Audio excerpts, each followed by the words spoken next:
Good morning, good afternoon, good evening, depending on where you are. Would love to say welcome to today's event. We are here at day two of the Sports Marketing Upfronts. I am Ryan Culp. I am the Senior Director of Content and Community here with Brand Innovators, and I'm also going to be driving everyone at home through our event today. Now, before we kick off, I want to give a huge shout out to all of our speakers for taking the time to join us live today. That's right. We are live. We are in person. We are coming at you at the virtual stage. And I want to give a huge shout out to our audience as well. That's all of you at home, whether you're at a desk or at an office, on your couch, maybe at a pool. That would be kind of cool. I want to say thanks for being here. And I want to give a massive thank you to all of our sponsors for helping us out with today's event. Now, over the course of the day, we're going to be joined by a ton of leading marketers from companies such as PepsiCo to Wilson Sporting Goods, BetMGM, New Balance, State Farm, and a lot more. We've got a lot to discuss here and a lot of different thoughts that we do want to get across. And we've got a lot of cool topics talking about the future of sports betting, leveraging NBA partnerships to build brand awareness and cultural relevance, challenges, successes, lessons that we have learned, and what the next few months are going to look like. Now, there's a lot that's going to be happening here and a lot of conversations that are going to be doing two things. One, it's going to be making everyone at home think. And the other thing I want everyone to do is to make sure that you talk about those things. Now, we can't be face-to-face, but we can be screen to screen. So what I mean by that is we have at the bottom of your Zoom window, you've got a chat window and a Q&A box. Now, the majority of our sessions, or excuse me, the majority of our speakers are going to be live with us here today. We're going to be using a portion of our time to answer those questions that you might have. So I would ask you to use that Q&A box. Now, if you have other thoughts and ideas and questions, use that chat window to talk amongst your peers. Ask your questions, comment on what's going on. Ask me anything. I'm here to help out on the back end with a lot of different work that we have. And just want to encourage you to have fun. And without further ado, I would love to bring onto our stage our first two presenters. Actually, we have three presenters here with us. We have our moderator, who's Eric Weiss, who's the VP of Retail and CPG with Newstar. And joining Eric on stage will be Patrick Cassidy, the Global Director of Consumer Marketing and Athlete Activation with New Balance, and Yaron White, the VP of Global Lifestyle and Basketball with New Balance here as well. So what we're going to do is we're going to bring our speakers to our virtual stage here in just a moment, and we'll get underway. Hi, Ryan. Thank you. Hey, Eric. How you doing? Good. How are you? I see we had to just click a button. It took a moment. So I guess Patrick's still getting video on. It's a little bit different. I'd love to be at an actual stage where I've got a microphone and, a whole platform for everyone to clearly see where we're supposed to be going. But, we have to do this little song and dance as we promote and demote everyone here. But it looks like we've got Patrick, we've got Yaron, and we've got Eric here. How's everybody doing today? I'm doing great. Well. Good. How are you? I'm doing fantastic. It's the start of day two of an amazing event that we've put together. And I'm absolutely thrilled to have the three of you kick off our day. And as much as everyone would love to hear from me, I know they would love to hear from you a lot more, Eric. So I'm going to turn our virtual stage over to you. Again, I'm on the back end if you need anything, and I'll see you in just a bit. Yeah, excellent. All right. Thank you, Ryan. And so I'll quickly introduce myself, and then I'll let these distinguished gentlemen introduce themselves. But I'm Eric Weiss, as I mentioned. I run retail and CPG at Newstar. And Newstar, we're a data and identity, both offline and online data and identity activation, measurement and analytics provider for a lot of the largest CPGs, retailers, and many other verticals. So I'll say that it's for me, I told this gentleman when we spoke last week, my first job in high school, I was selling sneakers at the Athlete's Foot, and I happened to be a huge basketball fan, big NBA fan. So it was really, for me, this was just, it felt like it was just like a very apropos panel to sort of moderate. So it's really a pleasure to be here and talk to these guys. Why don't I pass it, Yaron, to you, and you guys both introduce yourself. Yeah, I appreciate it. And thanks, Eric. Love the energy Ryan brought as well. I didn't know poolside was an option, or else I probably would have at least found a pool and gotten the sunshine. My name is Yaron White, and I'm the Vice President of Global Lifestyle and Basketball for New Balance. Good to be here. Thanks, Eric. Thanks, Ryan. Patrick Cassidy. I am the Global Director of Consumer Marketing and Athlete Activation at New Balance. Yeah. And I am happy to say I've been a veteran of Brand Innovators events for several years. So it's good to be back. Thank you. Excellent. So welcome back. This is not my first rodeo as well, so it's fun to be here. So why don't, you guys said, obviously your titles, what you do. Do you mind going just a little bit more depth of like, what are your mandate? Like what's your responsibility at New Balance? Give the audience some context of what you're, what you actually spearhead. Maybe we'll start with Patrick.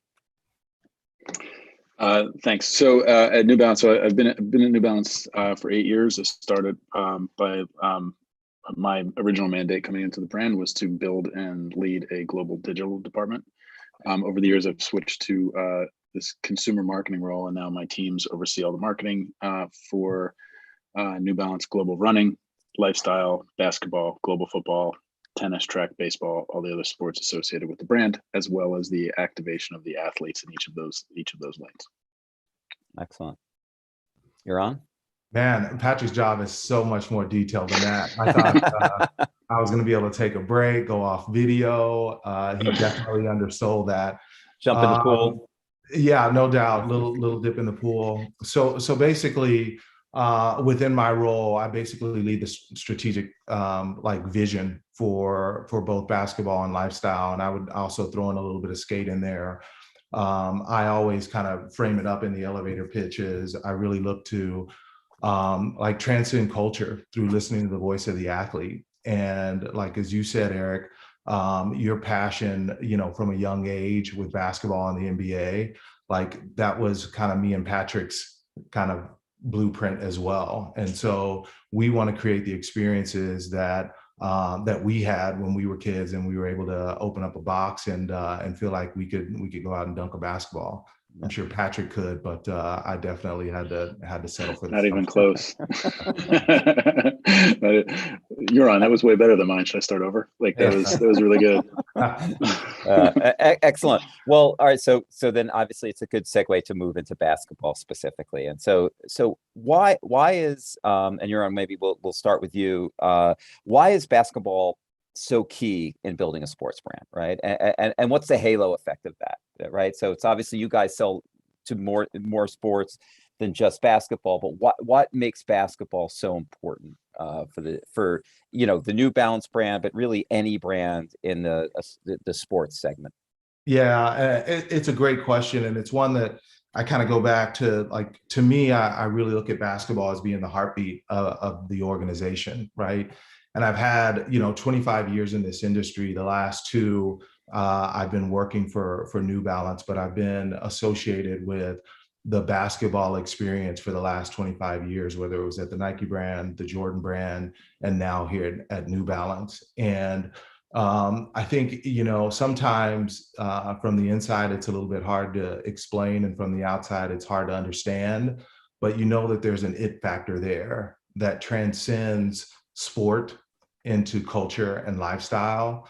And so if you want to make it within an athletic footwear industry, I use basketball as the heartbeat and the pulse of that organization and that strategy. Yeah. Patrick, I probably said it all, but do you have anything to add to that as well? Sure. I mean, if we're talking about why basketball for a top global sports brand, it's because of the reach, the connection to lifestyle, the connections to culture, fashion, and everything associated with it. I grew up in the first long stretch of my career was in basketball, so I grew up in the industry with my previous life and role and career, but it was all built on what that connection was between basketball, that basketball specifically has for to performance and lifestyle and just broader culture in general around the world. There's nothing like it in any other category. Yeah, definitely. And so, how is this segment different? Say marketing. So obviously it's very competitive, clearly, right? So you said the it factor, right? So obviously that's you want to be the it brand in this sort of it segment. But maybe how is that different than say soccer or running and other segments you're in, like, is it similar concepts, or is basketball very unique in that regard? You're on. I'll go first, but it's unique in a couple different ways. It's not only would I say it's the most, not only would I say it's a challenging category. I would argue it's the most challenging category. There are brutal competitors with other brands around the world, with loads of money, loads of athletes, loads of other resources, and they're all trying for the same thing. And the prize is that kid who's buying the basketball sneakers around the world. Doesn't matter if the kid's in Chicago or if that kid's in China. So there's it has just a little bit more where there are other sports that have significant reach and ties to culture, like global soccer, football, but there's nothing that is like truly as dialed in as, say, basketball is, in terms of basketball has its own language, basketball has its own evolving style, basketball has its own evolving culture that is super unique and more dialed in probably than any other sport in the world. Right. That makes sense. So then let's get to then New Balance. How have you been successful? I mean, you mentioned brutal competition, right? Major brands with tons of money. Some of the biggest companies in the world, biggest advertisers in the world you're up against. Mm-hmm. So how do you guys enter basketball and then be successful at it? In a super strategic, patient, goal-oriented way. It's not always easy to stay on the track on a day-to-day basis. But when we started this, New Balance was in basketball pretty significantly in the 80s. So we have some heritage and somewhat of a foothold there in the olden days. But when we started it again, it was an effort to be a top three global, help us become a recognized top three global sports brand. But we had to do it in a different way. The basketball landscape is essentially, for the most part, a graveyard of other brands that have all tried to enter basketball repeatedly over the years, and it all ends up going the same way for them, and they're out of basketball before they're even actually in basketball. So starting from the beginning was, how are we going to do this in a super unique, patient way that's unique and authentic to who New Balance is as a brand. So we have been preaching patience and discipline and a reliance on superior product and hopefully what people think is really good marketing as well along the way. Yeah, it's great. I love your perspective here as well. Yeah, I think Patrick is has a way of bringing something that is extremely complex to a very simple, like the it factor, right? Like for me, I think it's a combination of things, including the specialness and the secret sauce that New Balance is. And I would say that, like the old saying, if you want to go like fast, go alone. And if you want to go far, go together.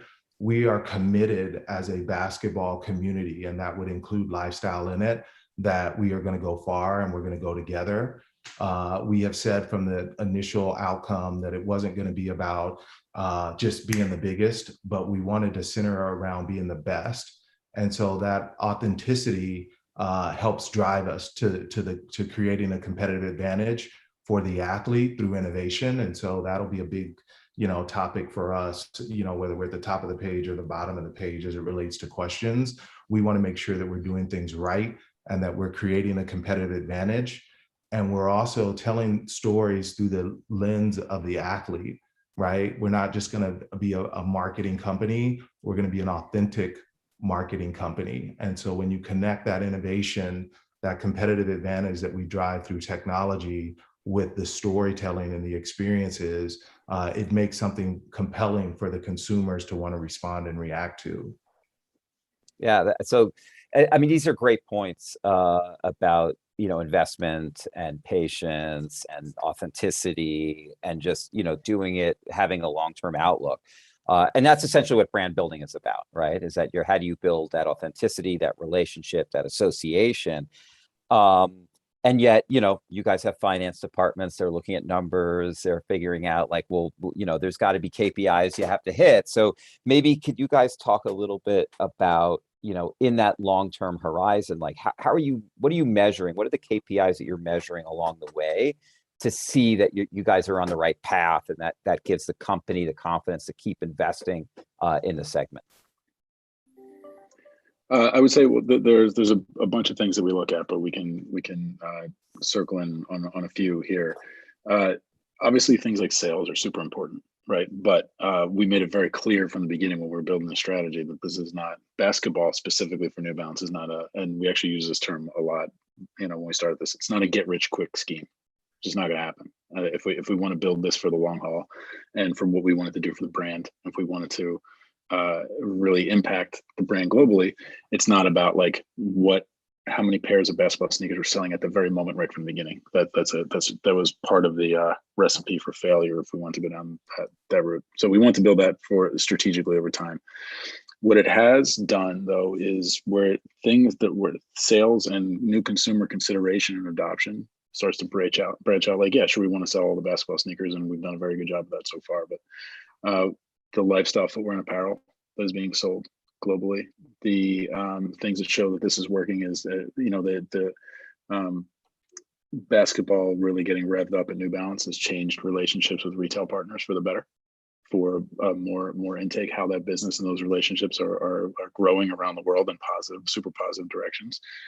And then like overall broad reaching is, one of the reasons, like a main reason to be a top 3 global sports brand, so we can continue to expand and get younger and faster. And so we are monitoring new consumers who are coming into the brand, who are engaging with the brand, who are getting them either in store or online, and how that is impacting directly around the world, right? So there's also stuff that we are tracking, everything like generalized from a consumer sentiment around the brand to like zeroing on really how people feel about the marketing, the product in this lane and associated lanes. So there's all sorts of things that we measure, and it's really zeroing in on the things that we find most important to tell us if this is working, how it is working, what we need to do to improve. Excellent. Yeah, you're on. I love your take on this as well. Yeah, I mean, Patrick says it all, and much better and eloquently than I stated. But like for me, when I first came into New Balance, I came in with the notion that they're not good because they're old, right? They're old because they're good, and not having the pressure of just the business really helped us to be calculated in the things that we want to do, whether it's where we want to show up, how we want to show up, how and what athletes we want to show up with. And like for me, I trust like a little bit of the art, right? With trusting your eyes, looking on court, going out to playground, starting to see the momentum. KPIs like Footwear News, Athletic Brand of the Year, or like Fast Company, voting us one of the 10 most innovative brands in 2021. Those are all KPIs that help us to understand that we're tracking in the right direction. And then I think if you just look at the revenues planned over the last 115 years, right? And you look at what our plan is for the next 5 to 10, you start to see that momentum now is starting to pay off through top line and bottom line revenue successes and margin successes as well. Excellent. That's great. And well said as well. So maybe let's move a little bit to tactics, right? So, can you talk a little bit about the marketing mix? Are there, there's different ways to obviously reach consumers. There's television. There's, obviously athlete relationships are very important to you, but then you put them in different mediums, and so just understand a little bit of like, are certain things working for you? Do they work in concert together? Just, how are you guys kind of making those types of decisions as you're building your brand, engaging with customers? Right. That's a great question. So clearly, well, first of all, everything works in concert for sure, right. Or at least that's the goal and the hope if we're doing it right. Clearly though, everything, and I keep going back to this, like the genesis of New Balance basketball, what were like the pillars of things that we were going to stand for, and everything. One of them was always going to be a brand, a category that the brand had not been playing in, birthed entirely through digital, right? So like, how are we going to win there? It's the great leveler of the playing field against some of the the big dogs in our competitive set. And there are ways for us to reach the people that we need to reach in a highly effective way digitally. We're going to be really good doing that. But what we have found along the way is like, yeah, you can be that, but there's all these other things you have access to that if you use them in the right way, and if one of your things is you want to continuously surprise people like we do and keep it fresh and not just follow the same blueprint over and over again, there are times to pull those levers where things are super effective that may not be associated always with a basketball brand that wanted to birth everything through digital. A couple quick examples is that we've used out of home billboards in a highly effective way. We've used TV, when we first got into basketball, Kawhi Leonard was our first athlete that really came on, that we put out in the world. And he was in Toronto and we caught him at the right time as they were on a magical NBA championship run. And we turned on some pretty aggressive out of home, gigantic billboard buying tactics with him to express him and use his personality, as his understated personality, essentially not only to introduce New Balance, him in conjunction with New Balance basketball to the world, but also frankly to like carve a little bit of like an aggressive line for how we were talking about his competitors and ours. Billboards in Toronto, billboards in California, billboards that have taken over LA over the last couple of years, and we use them selectively. And that has given us like, oh, okay, like this is really working. It's surprising people. It's generating the firestorms on social media when people spot these things. And what do we do with that then? What do we do with that momentum then? That has fed into pretty aggressive TV spots where we are now, that is translated not only from basketball into like our brand campaigns, where we are investing more in broadcast than we maybe ever thought we would have 5-6 years ago before this all really started. Excellent. Yeah, Euron, do you have things to add as well? He hit them all on the head.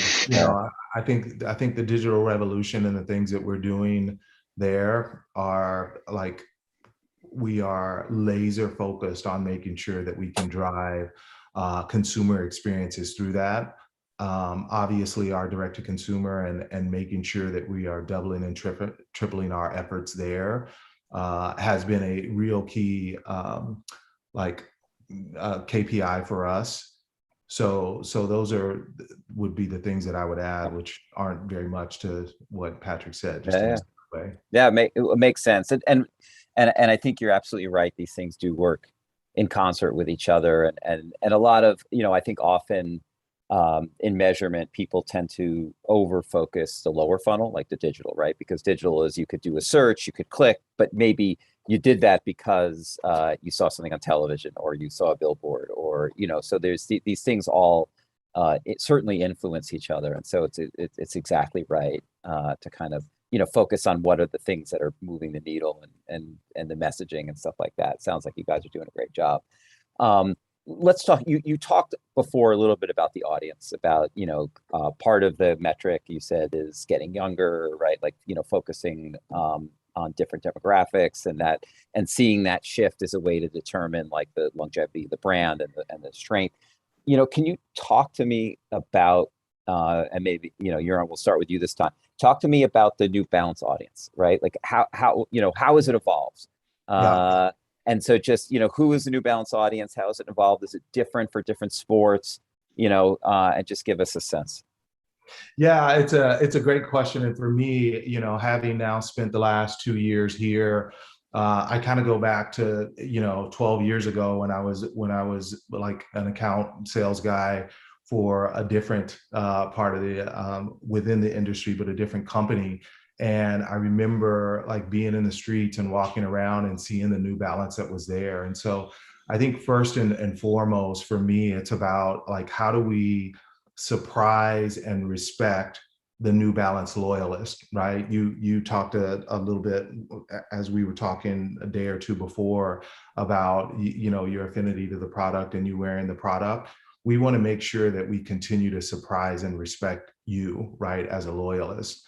But we also know that the consumer base is broadening based on the things that we're doing in lifestyle, the things that we're doing in basketball. And so for us, like, we want to make sure that future generation, that we are igniting them and embracing them as well. And then I think equally as important, and which kind of goes through as a red thread, is the female consumer. And we want to make sure that at the start, not during or at the end, that we take care and acknowledge and serve that female consumer as well. Yeah, makes total sense. Yeah, Patrick, do you have anything to add there? It's a tough one to follow. I think you're on. You got all that. Okay, excellent. Well, then let me ask you then, just a little bit more on the audience segment. So that we'll start with you, Patrick. So, what are, you talked about loyalists and, evolving the brand and everything, but like, what are the, what are these things? Obviously gender, Yaron has mentioned is important, but what are the other factors that you use to create a segment, right? Because every brand they have different audience segments. So I'll give you an example. It could be, age, gender, things like home ownership, right? It could be things like that, but so call it life stage, demographic. But then there's also things like behavioral, right? Like there is sports enthusiasts, I don't know, hipster, or whatever it might be. So I was just curious, are there certain like attributes that New Balance is looking at in creating audience segments? Sure. I mean, obviously, like when the younger, faster, in general terms, the younger, faster, cooler consumer is the prize for everybody, and us included. In like again, in that generalized way, if like you're talking to what Yaron was talking about before, like the art and the science, like for me, it begins with the art part and trails down to the science. We used to have a lot of different detailed consumers in these lanes that were maybe, on broad strokes, might be disparate from each other. And we've really zeroed in on when we think about who we are as a brand, right? We're a privately owned company that really truly values our independence and our independent streak, that allows us to do things like put up giant billboards around Kawhi Leonard and stuff like that, and not think twice about it. And that fearlessly independent streak is what we look for in our athletes. It's what we look for in our lifestyle collaboration partners. It's what we look for to be woven through our marketing itself. And it also is who we're looking for in that type of consumer, that kid that wants a unique alternative for maybe what his or her mom or dad wore or wear now. You know what I mean? Like we're looking for the people who are fearlessly independent, who are looking for that, who are showing signs of having this like super unique set of interests and match up with a brand that's striving to bring out the independence, the independent streak in everything we do and with our partners. So when you start to look at it that way, there's a certain aspect of young, up and coming, super creative, multifaceted, multi-talented people around the world that all share a certain level of DNA for how they operate, what they look for in the brands that they are considering. And if they don't get it with one brand, and they see it with another, they're going to go with them.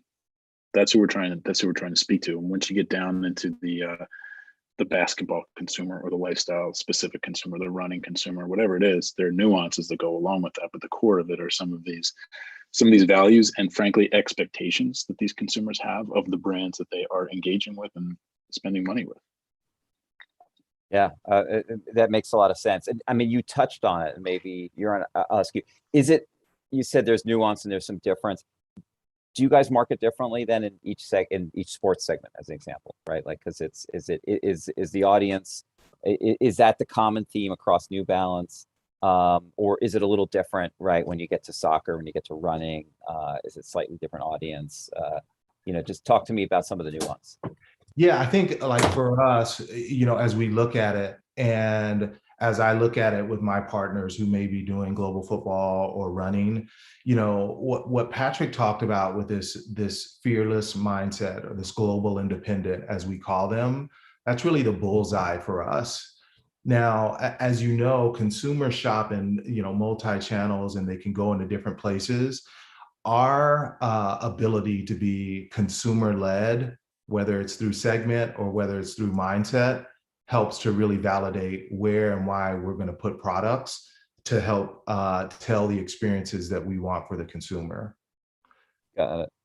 Yeah, so it's a lot of psychographic, how people feel, what are their values, right? And connecting Yep. on that level and sort of honing in on that audience and that message.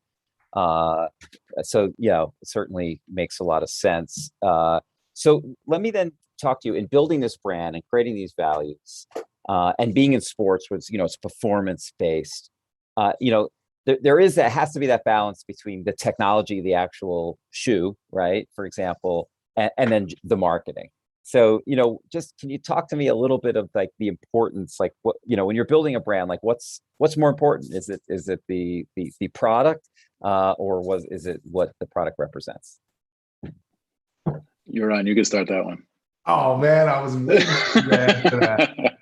I was gonna go take the dip at the pool and just lounge for a little bit. For me, I always again, I have to like the context behind it, right? Over 25 years in the industry, the majority of that time spent in dealing with product. I always start with the athlete, the product, the innovation, and the experience, right? And I never really look at it as a like either or. I think, if we're doing it right, and as connected as me and Patrick and our teams are, it feels like very seamless because we're starting the brief with the consumer all the way to the end in mind at retail, what that experience needs to look and feel like. And so I will say that, the more challenges that we get throughout the process, and that's cross-functional, that's our merchandising organization, our brand organization, our product teams and our organizations, the more we can put the pressure on ourselves to create the most compelling experience for the consumer, then we don't have to worry about, hey, is the brand going to tell the story that we started with, right? It has to be seamless. And so I don't look at it as the product versus the brand marketing. I look at it as the basketball team creating a cultured experience for the consumer. I agree totally with that. It works best when they are together. I would say like, Euron is living this and building this every day, but product is what the brand does, right? Like they're, has become a brand that stands for excellence and craftsmanship and everything that we do. For so long it was the product spoke for itself. It wasn't always like a marketing brand. It was a brand where product spoke for itself. And they like the things that the evolution in technology that has been going on specifically for New Balance, specifically footwear, not just in basketball, running, lifestyle, etc. Over the years is just remarkable. So when we got in, we pull this back to the basketball specifically. When we got into this, it was like, product has to be great, but that's what we do, right? So when engaging with athletes who may not have had a relationship with the brand before, that was like the first thing. Is like the shoes are going to be fantastic, right? So like the thing that kept me up at night is like, I know the product's gonna be great. I hope I don't screw up we don't screw up the marketing of this, right? So like, but it's such a leg up on I would have no problem saying it's a leg up on a lot of our competitors where our product, specifically the footwear, is so far ahead of where others are, that as a core of it, the offering is amazing and you can build from that. And we get that response. We've seen it in other sports and we've seen it in other categories. Right. So there is that confidence that there's sort of table stakes. The product has to be really good. And then it's going to be though. Like that's right. Like having that in the back of your mind the whole time, even before the actual first basketball shoe was made, I was like, we were all like, there's no doubt that this is going to be awesome. Like this, and we can build from there. Right. It's going to be a great shoe. And then how do we build the story behind it and what it means? And so, so you mentioned earlier, about being a challenger brand, right? You have a lot of competitors, two massive competitors. In being a challenger brand, right? What is, lack of a better word, can be a challenge. what's been your key? Like, how do you then break through as a challenger brand to develop your niche? You talked a little bit about the independence, but what's been key for New Balance to kind of, be able to stake out the position that you have? For us, it was what's the plan? Who do we want to be in basketball? Can't be everything to everybody. We're not going to come out and knock every single competitor off of every retail shelf around the world right out of the gate. We have watched, like, this is a very deliberate process that we are several years into now, where we took some really good notes and really good learnings about what other brands have tried to do. And there's been a lot of money spent in the basketball industry with the main goal of stealing loads of market share that has not worked at all, and is frankly in some cases completely backfired. So how are we, like, as Yaron said before, like, we're not in this to be the biggest. We want to be the best, right? So, like, what is the thing that we are going to carve out a position of strength in this world, and how are we going to build on it steadily, right? So, like, the independent thing is so important to us, and that comes through in the athletes that we partner with and the decisions that we make.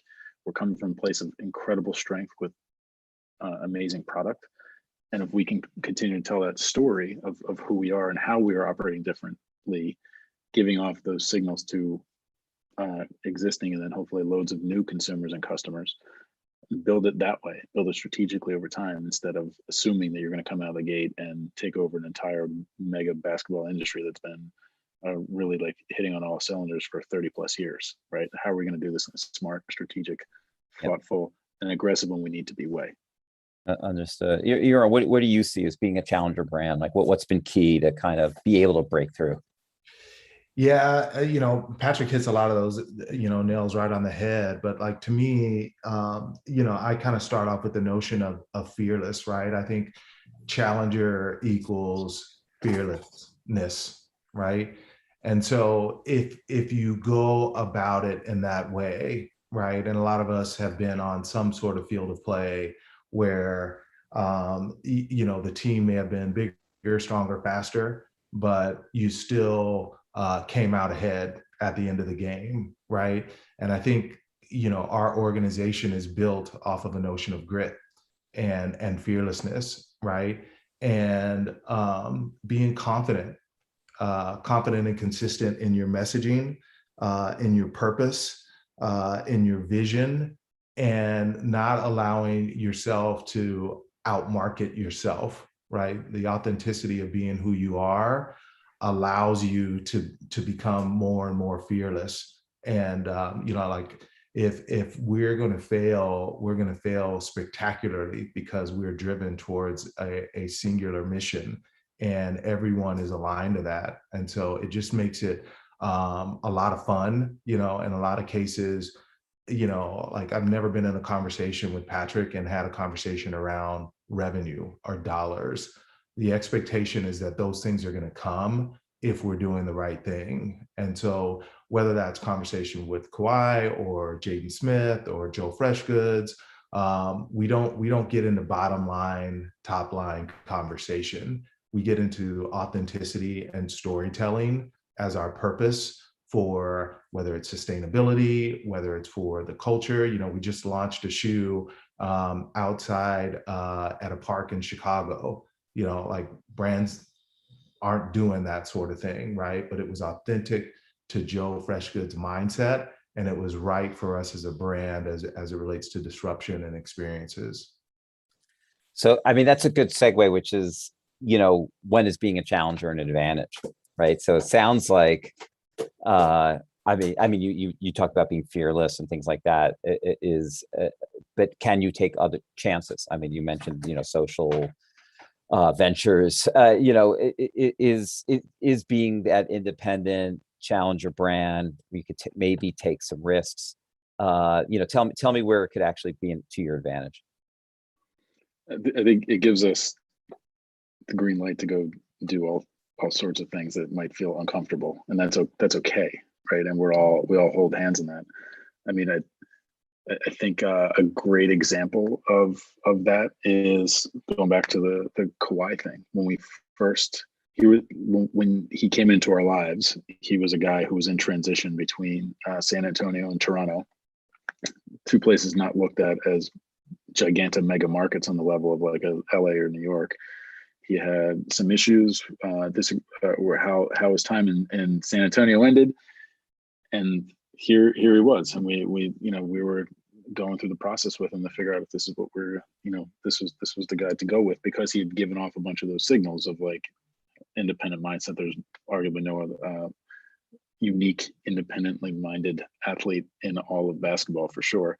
Right. But at the same time, it was like, I don't know how many times people asked us, how can you sign a guy that doesn't even have social media channels? Why would you even he never talks to the press. Why would you do this? And it was like, it's exactly the reason why we do this, because he's not like everybody else, right? And we can work with him to get into who he is, who he wants to be, the story he wants to tell, and do it together with New Balance, with the most independent thinking athlete in arguably all of professional sports.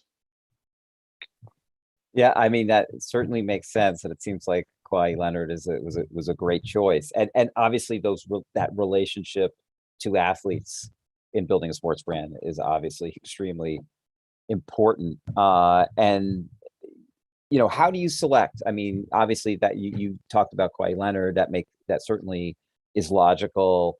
But generally, talk me through the process. Like, how do you find that, like, the right athlete for your brand? Like, what's that process like? Do you want me to fill this one to start?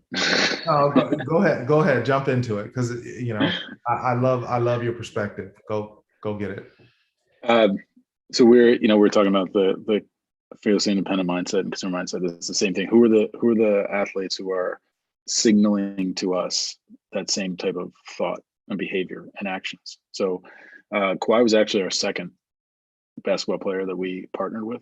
First was a young guy named Darius Baisley, who was originally supposed to go to Syracuse, and he decommitted, and he then flirted with the G League. And we didn't know him, but we were seeing his quotes in the newspapers about how he wants to be a pioneer and be a trailblazer and not follow this blueprint where you're supposed to go to play in a certain AAU program, you're supposed to go to one of these universities, you stay for X number of years, and you go to the NBA and you sign with the same brands over and over again. He did not want to do that. So we went and talked to him like we would do with any of the athletes, like we do with Kawhi Leonard, like we've done with any of our track athletes or face of brand, face of sport, baseball athletes, football athletes, to really get into it of here's who we think you are. Here are the signs that we're seeing from you. Here is what we're about. Do you want to do this with us? And it's trying to find those athletes who are have that independent mindset, or not really fazed by what the crowd is doing or where their peers are going or what they're doing. Somebody who wants to be engaged in marketing, somebody who wants a partnership versus a sponsorship. There are plenty of athletes who just they want to get paid to wear product, and that's it. And that's totally fine. That has worked for athletes for a very long time, and that's great. We do not want to do that. We want athletes who are in it with us, who want to be not only performance marketing, but can be beacons for lifestyle, who want to be engaged with brand campaigns, who take giving back to their community incredibly seriously. Like there is a provision in every one of our athlete contracts for charitable give back that is not represented in other, I would say, in other competitors' deals with athletes.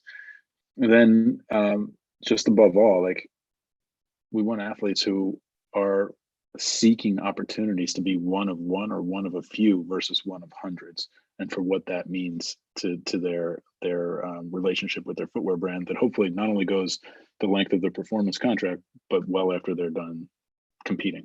So when you start to apply those filters to potential athletes and doing the investigation and talking to athletes one-on-one, the circle of who matches a lot of that criteria gets pretty small pretty fast. Right. And that's okay, because we're in this for the long haul with anyone we bring on. So we're talking in world of basketball, we're never going to have 200 NBA players, right? We're going to have a handful of the right athletes that we want to partner with. And that's reflected in all of our other lanes of business, all of our other categories. and it's a pretty strenuous process. And we are in a wonderful position now because of the brand momentum of where we're going, where we get to say no a hell of a lot more than we say yes, and that's been a great spot to be in. Wow. Yeah, that is great. And it's, I mean, it brings actually to the next question is then, how you compete, right? Because you did say there's some very large brands that, presumably offer more money. And so, maybe Yaron, we'll start with you. Like, how do you convince, maybe Kawhi Leonard makes sense, right? But how do you convince the next athlete that you find that you think is a really representative of your brand to, leave one of the other larger players and come to New Balance? Yeah, and like for me, and again, I think Patrick may have answered a little bit of this, but like since being here in the brand, like I've had to say no much more than I've had to say yes.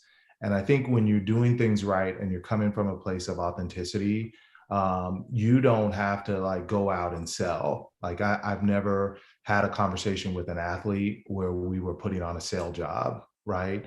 I've talked to more athletes, fathers and brothers and mothers. And if we don't have a feeling of family, right? And can we have a relationship with this person and the team around them, then that's already an identifiable mark of a no right away. Because it truly is not just about, like New Balance has a lot of money and we can throw a lot of money at things. We're not trying to buy our way into a business. We are looking for authentication, right? And so to me, that's where it all kind of stems from. And anytime that I'm sitting in a meeting with Patrick and we're having conversations about or with athletes, it all comes from a place of honesty, right? No question. Like we want to make sure most of our meetings last for half an hour to an hour. They run for 2.5 hours because we're just having conversation like we're sitting at a dinner table, right? And that's the special sauce that New Balance has that I have not seen from others within the industry. And players call back and back, agents call back and back because they're like, we want to be a part of that. Excellent. And so, but then how do you measure if that relationship's working for the brand? Right. So it's because obviously you will spend money, clearly. Yeah. And then it has to have an impact on the brand. So what are the things you're going to look at? And then even report back, because obviously you're nurturing a relationship with the athlete too. So you have to sort of prove to the athlete, hey, this has been a fruitful relationship for your brand. And then you discuss internally, especially a contract renewals coming up. Like, how do you measure whether or not, hey, this relationship has been, we're getting a positive ROI on it? Yeah, I think as you look back and, you could use a number of those athletes that Patrick talked about, or, 20, 30 others that he didn't speak about. But I think the KPIs become relatively evident with, like Kawhi, a little bit of an anomaly, right? Championships, all-star MVPs, consumer impressions, business has, not only doubled, but tripled. We see all of those things as, you know what, we made the right decision. But the work in progress does not just lend itself to, okay, let's stop and look at the revenue numbers and see where we're at. That comes along with the journey of doing the right thing. And ultimately, like, there is no bad decision. Once we have a handshake, it's a long-term opportunity and venture with someone. And so we don't have to go, every 4 weeks and do a check-in to see like how Foot Locker's business is doing with this particular athlete, or how our tier 0 accounts are doing with this particular influencer. We know if we stick to our plan and the blueprint of which we've dialed up for success, that once we get to those KPIs and measurements, we can trust ourselves and our judgment and the top and the bottom line as well. I know we're coming at time. So the last question I had really was, where do you see the New Balance brand in 10 years from now? Anybody else? Patrick, you want to kick off? Basketball or the overall brand, or both? I'd say the overall brand, right? Maybe basketball's a catalyst, but where do you see that leading to? So I see it as the next steps in the journey that we've been on, and fully achieving that. So New Balance is a 115-year-old brand. For the longest time, the goal was to be the number one running brand in the world, and that now sits alongside of being the top global sports brand that's connected, in so many cultural ways, and they're connected in many ways. Those two goals. I see the continued realization of those steps. We will have a growing but controlled, tight array of killer, independent acting athletes that are incredible beacons for the brand, both on court, on field, on track, on pitch, as well as off. And that New Balance family will grow in the right way as we really continue to extend and push this momentum to achieve those lofty, but if we stay on the right track, attainable goals that we are living every day. Excellent. I know, Ryan, we're probably at time. Should we jump in or should we continue? No, I think what we can do is we can close it out here. Gentlemen, I would love to say two things. First and foremost, what an amazing conversation. Thank you all for taking the time to be here. I love what you're doing. I love this conversation to the New Balance gents. Love that we were talking about how you're just going beyond basketball. You're looking to really take that to the next level. That's amazing. Second thing I'd love to do, if everyone's real cool with it, I'd love to take just a quick screenshot group photo. We can't do a selfie like we normally would, but if you're cool with it, I'd love to count us down and take a quick photo for social media. You cool with that? I'm good. All right, I'm gonna snap a photo real quick here. Let's go in 3, 2, 1. Thank you very much. Awesome, gentlemen. Thank you for your time here. It really, really means a lot. Thank you so much. Excellent. Thank you. Guys. Thanks, guys. Take care. Great talking. So we're going to kick off our next segment in just a moment here, but we want to just take a moment to show our audience here real quick a little bit of what else we've been doing here with Brand Innovators. We had a virtual event for our Cannes Festival 2021. Check out a quick little scissor reel we put together, and we'll jump to our next session here in 3 minutes.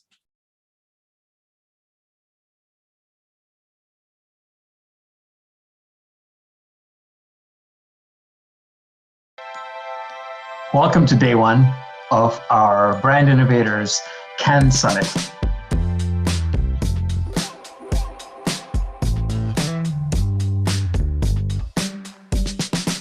We have been looking forward to this for a while, and while we would ideally be on the Mediterranean Sea enjoying today's fantastic speakers, this is the best we can do. The good news is we're very, very close to being back to normal in a number of our live events, so we're hoping to see all of you in a live experience very soon.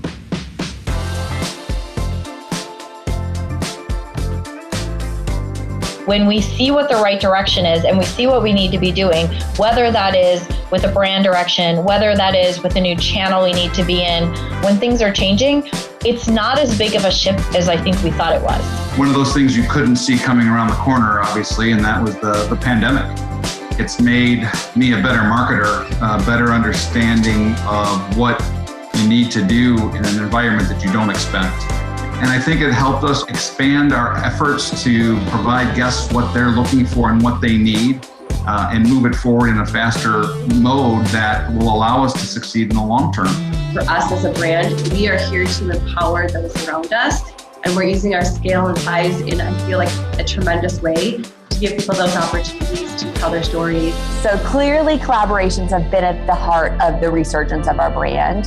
The Post Malone collaboration started with him tweeting that you can tell a lot about a man by the gibbets on his Crocs. So of course, as a brand at Crocs, we were like, okay, we've got to reach out to him. Let's see if we can create something powerful together. Having the flexibility and how you work with your agencies and your teams to iterate and adjust throughout in those long-term plans, as well as come up with some opportunistic short-term plans and make sure you've got the right processes in place to do so, that's the good balance that we have.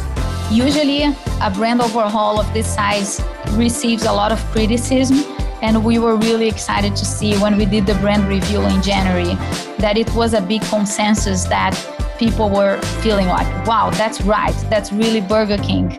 I'm a big believer in fewer things better for a brand like ours that does have such clear vision and mission around what we're trying to accomplish. We don't need to be showing up everywhere. The one thing in our category, if people are calling you during call centers, they're not calling to say, oh, gee, we love you as a brand. Right. They're calling you with problems. Hey, you're doing a great job. Keep doing what you're doing. Keep doing what you're doing. They're not doing that. And really what it forced us to do is rethink our whole service model, and we revamped that. It's still about putting the consumer at the heart and at the center of everything we do, and then using that blend of art and science or creativity and data, however you want to frame it, to connect and to drive that desire to recruit, reclaim, and retain consumers. For us, it's really like our goal to be considered a partner for businesses that really, and this like just one-stop shop for them that really allows them to kind of work and operate their business in a really seamless way. When I started HBO, we were putting voice chips in print ads, and like it goes all the way back. So it's been part of the DNA of the marketing team for many, many years now. We always try to have that piece of innovation on a marketing plan, but really to build differentiation and create some additional earned media and talk value. And that is also part of the holistic brand experience as well. That background makes me want to be in Cannes really bad right now. Me too.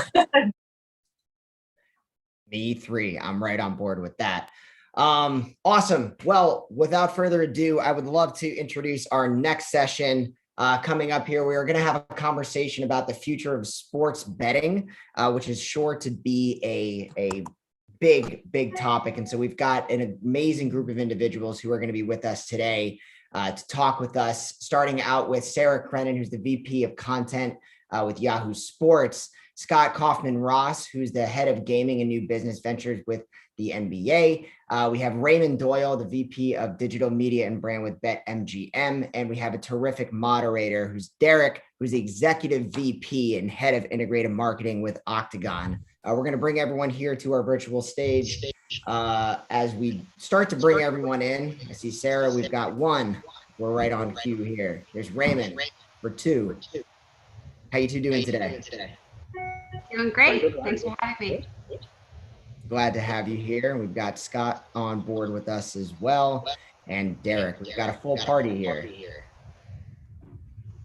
Ryan, thanks so much. Thanks, Grand Invaders, for having us. As you mentioned, terrific panel here. I couldn't imagine three more polished veterans of the sports betting world to have this discussion. So I think it might be helpful for maybe Sarah, Ray, and Scott to give a little bit of day-to-day kind of their roles and responsibilities at their organizations, and then we'll jump in from there. Sarah, if you'd like to start.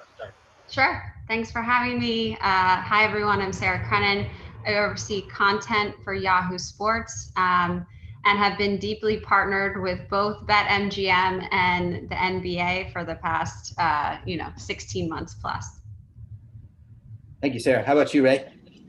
Yeah, thank you so much, Derek. This is a fantastic event. Raymond Doyle is my name. I'm VP of Marketing and Brand for BetMGM. So work very closely with Sarah and Scott. I'm about 15 years in the sports betting world. As you can tell from the accent, it's not the US or Jersey City accent. So I moved across 2 years ago from, again, most of my life in the UK or European sports betting world. So looking forward to talking a bit more about that. Great, thank you, Ray. And Scott? I'm Scott Kaufman Ross, Senior Vice President and Head of Gaming and New Business Ventures for the NBA. I've been at the NBA for about 10 years, and for the last 4 have overseen a group that focuses on commercializing the league's efforts in fantasy sports and sports betting. And we also set the league strategy, everything from participating in regulatory discussions in the various states to advising our teams and our broadcasters on how to integrate sports betting, as well as how to integrate sports betting into our digital products and into our telecasts. So my group is in charge of leading the NBA's charge into sports betting. Okay, great. Thank you for that, panelists. So let's go back in time. May 14th, 2018, Supreme Court strikes down a ruling that had been in place since 1992 to allow states on their own to allow legalized sports betting on a state-by-state basis. If you could each talk a little bit about what that meant for you professionally and your organizations with that significant change, and if anything, starting up a new industry, if you will, overnight. I can go first. Thanks, Derek. So I'll start with, Yahoo Sports has long time been a leader in just sports media coverage and covering the news cycle, as well as strength in fantasy. We have a ton of brand affinity around our Yahoo Fantasy platform. And so, the starting point for us was, let's take our competitive advantages and let's explore the range of partnership possibilities. And I feel like there were a flurry of conversations. They happened very, very quickly, and we slowly narrowed down the opportunity with BetMGM, which also includes, an in-venue and on-site resort credit for some of our activations and live events, which we thought was pretty compelling.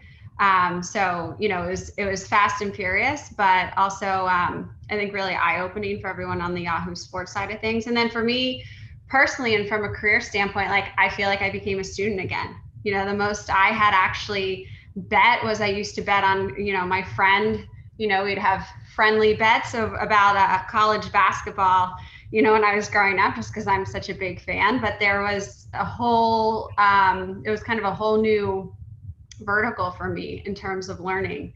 And so I think from a career standpoint, it presented the opportunity to become a student again, to be frank. This wasn't something where, when I was kind of thinking about my career 5 years ago, I said, hey, I want to make sure betting is a part of it, or creating betting content, or going deeper into this vertical is a part of it. I think I feel fortunate to have been in the right time to realize the opportunity that we now have in front of us as a sports media platform. And Ray, how about your world? Obviously a big change as well from 3 years ago.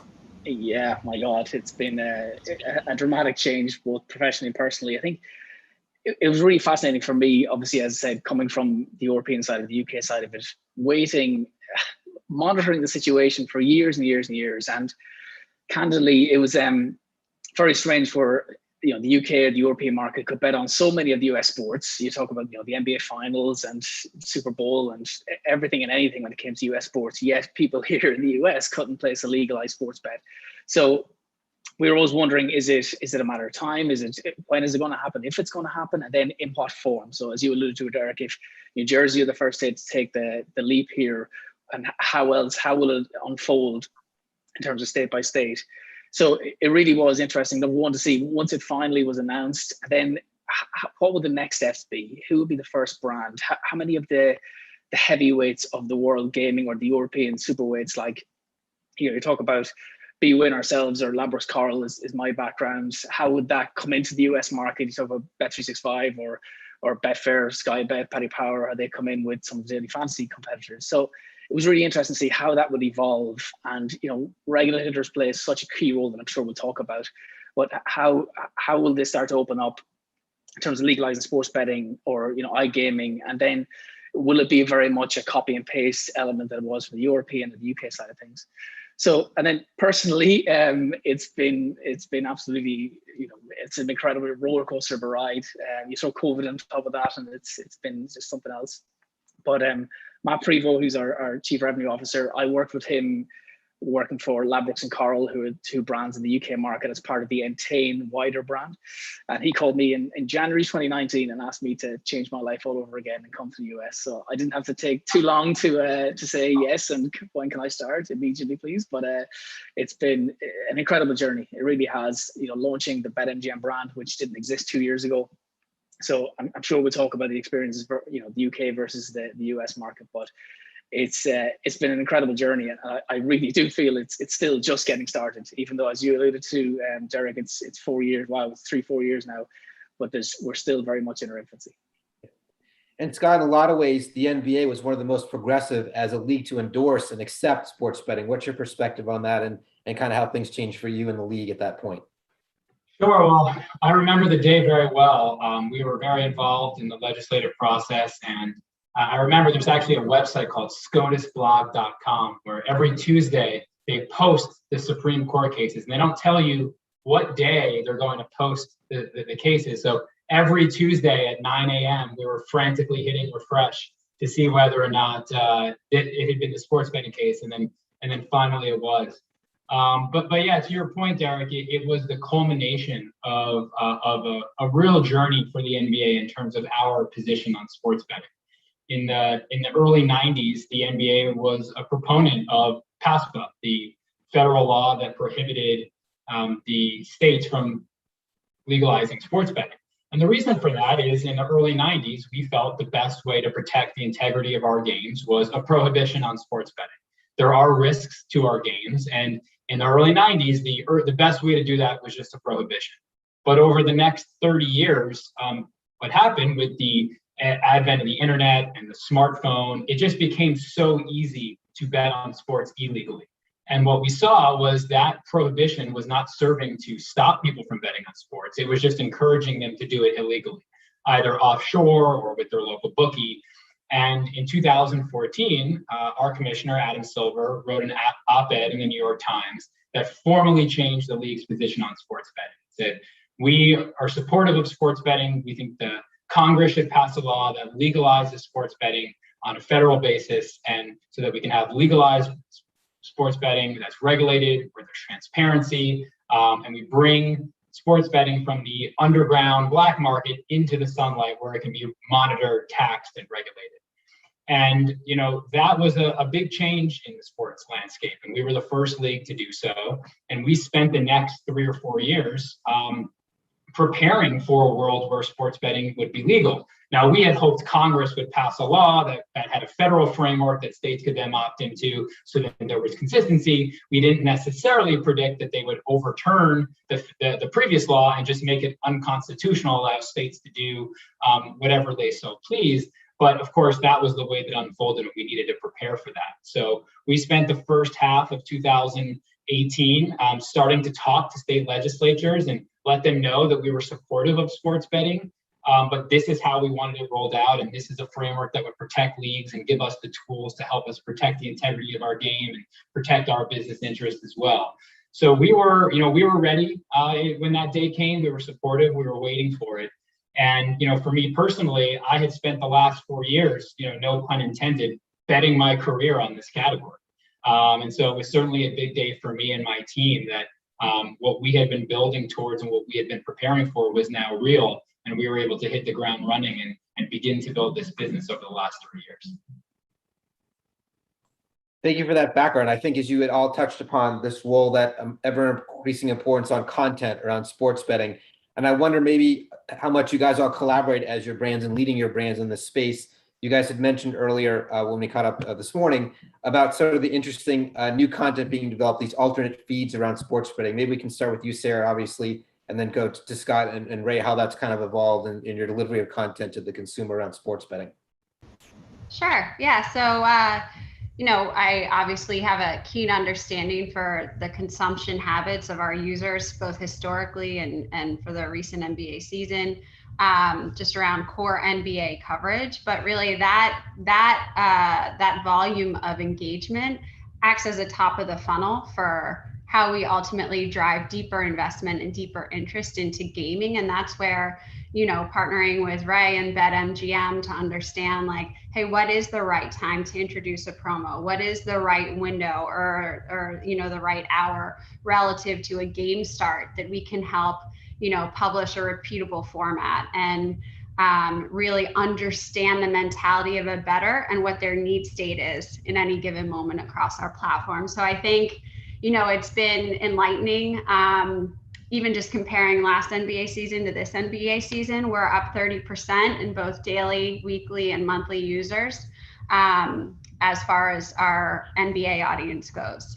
We've been able to extend, our partnerships in really interesting ways, whereby we partnered with Scott and team for the NBA Bet Stream, where we had a betting call and betting analysis alongside some of the NBA League Pass games, which was sponsored by BetMGM. And I think there were some really positive outcomes that came out of that.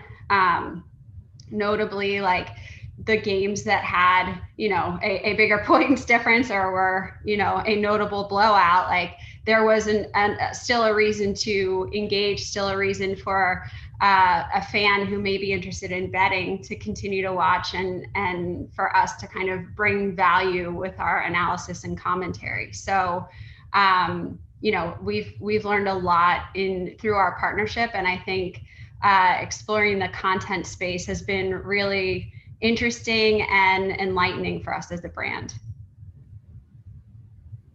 Yeah, and I'll just add to that, NBA BetStream is part of a broader initiative we have at the NBA around the next generation of the telecast.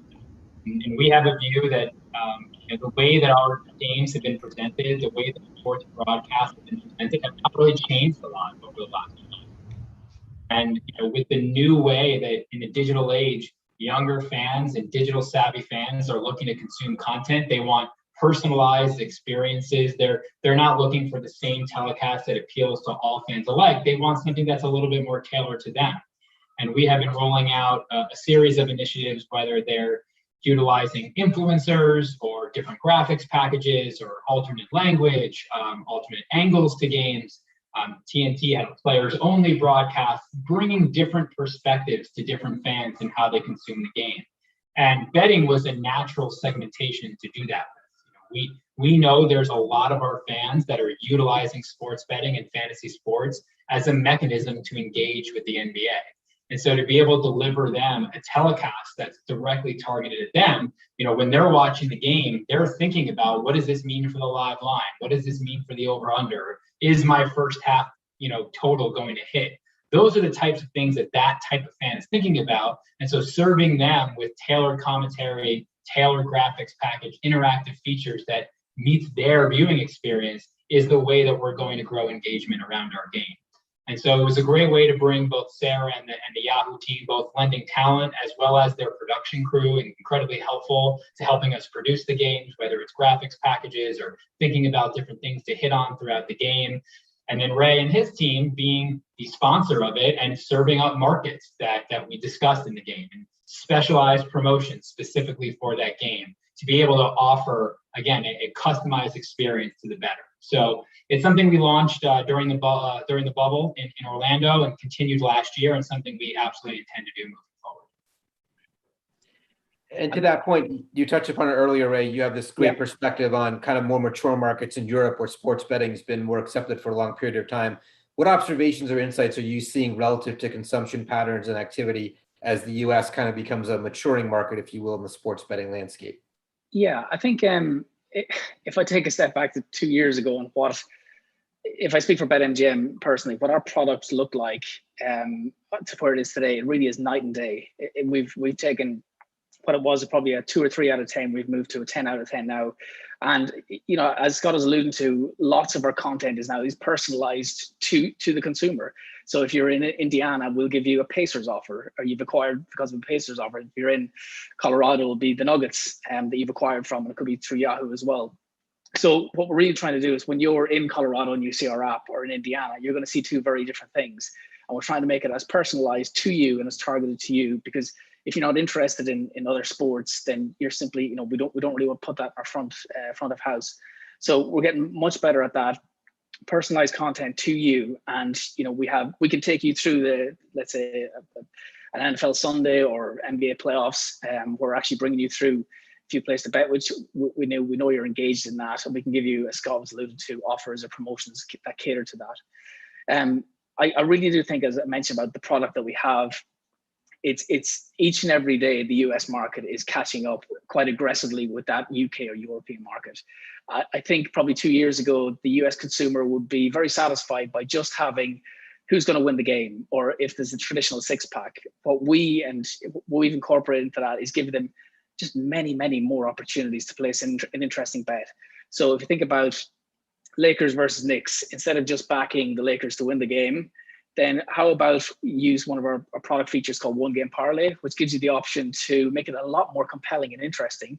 So if you want to back LeBron James to score over 25 points, Anthony Davis to have 8 or more assists, and the Lakers to cover the spread, you can build that bet for yourself. So it's much more engaging, much more compelling to the consumer.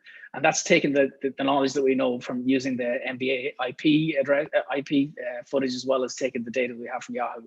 So compiling that all really gives that rich, engaging sportsbook experience, and not just you place a bet before the game and you let it ride. It really is giving that opportunity to be engaged in your bet throughout. And if you want to, place another bet or cash out, you have the option with BetMGM. And that would seem to dovetail nicely. You guys at all point out you're seeing a greater and greater uptake of the handle of people betting during the games themselves on those that bets are allowed. So it would suggest there's still a lot of demand out there for these types of new products and abilities to bet in games that before were not open to the consumer. So I'm going to throw this up for the group. Let's say you're a governor of a state that has not yet approved sports betting. What would you instill? What are you seeing best in class to make it the most ease and best for the consumer, best for the state in terms of generating tax revenues, but also making it compelling for the consumer to participate in that activity? I'm happy to take that one, or at least a first pass. We have been active at the state level, meeting with legislators, for over 3 years now. And, certainly the league has a set of priorities that we feel are important. And, Ray and his team at BetMGM may have similar ones, some that we may disagree with, but I think for the most part, we agree on just about everything. For us, I think the most important thing is that we have a competitive mobile market. And you're not going to successfully bring out the offshore market. You're not going to bring the black market into the sunlight if you force people to drive 3 hours to their nearest casino to place the bet in a physical location. They will just continue to bet illegally. And so in order to successfully have a vibrant sports betting market that's safe, that's robust, that generates tax revenue, that is a good experience for our fans, you have to have mobile sports betting, and you have to have a competitive environment. Having a monopoly for only one operator where there's no innovation around product, around marketing, around pricing of odds. We think the most important thing for a robust sports betting market is a competitive mobile market. Then I think specifically for the leagues, there's a couple other things we look for. One is help in our efforts to protect the integrity of our games. The reason that we were supportive of a regulated market was that in a transparent market, we are given the tools to help monitor suspicious betting patterns. And we're in a better position to protect the integrity of our games in a transparent market than in something that's happened offshore. But in order for that to work, we need to get the tools, the information, the collaboration to access those things. So we ask in the legislation that there be requirements to work with the league to do some of this integrity monitoring. And generally that's gone pretty well together with the operators. And then for us, the last thing that we look for is a requirement to use official league data. It's our view that if you're going to have regulated sports betting, our fans should know that those bets are being priced and settled using the actual official statistics of the league, and not, tabulated by some third party who's off in a room somewhere watching the game or sneaking into our game and doing it on their phones. It should be the actual statistics from the league that determine, who wins and loses a bet and what the price should be for the bet. And that becomes even more important in a world with in-play betting. As you mentioned, people are betting during the live game, and our game is incredibly fast-paced. We have, hundreds of changes in score. We have a very fast-paced nature of our game right now. So if you're 30 seconds delayed with your data feed, you could miss 4 plays. So ensuring you have that real-time, accurate data feed is essential for sports betting and incredibly essential for real-time betting. So those are the things that we generally look for, and we advocate to legislators that they should include in bills when they legalize sports betting. But Ray or Sarah, you guys may have some additional things that are important to operators and content. Yeah, Scott, I think you stumbled up brilliantly at the start when you talk about it's the speed and ease that you're trying to give to a consumer to make it as easy as possible for them to set up an account or actually place a bet.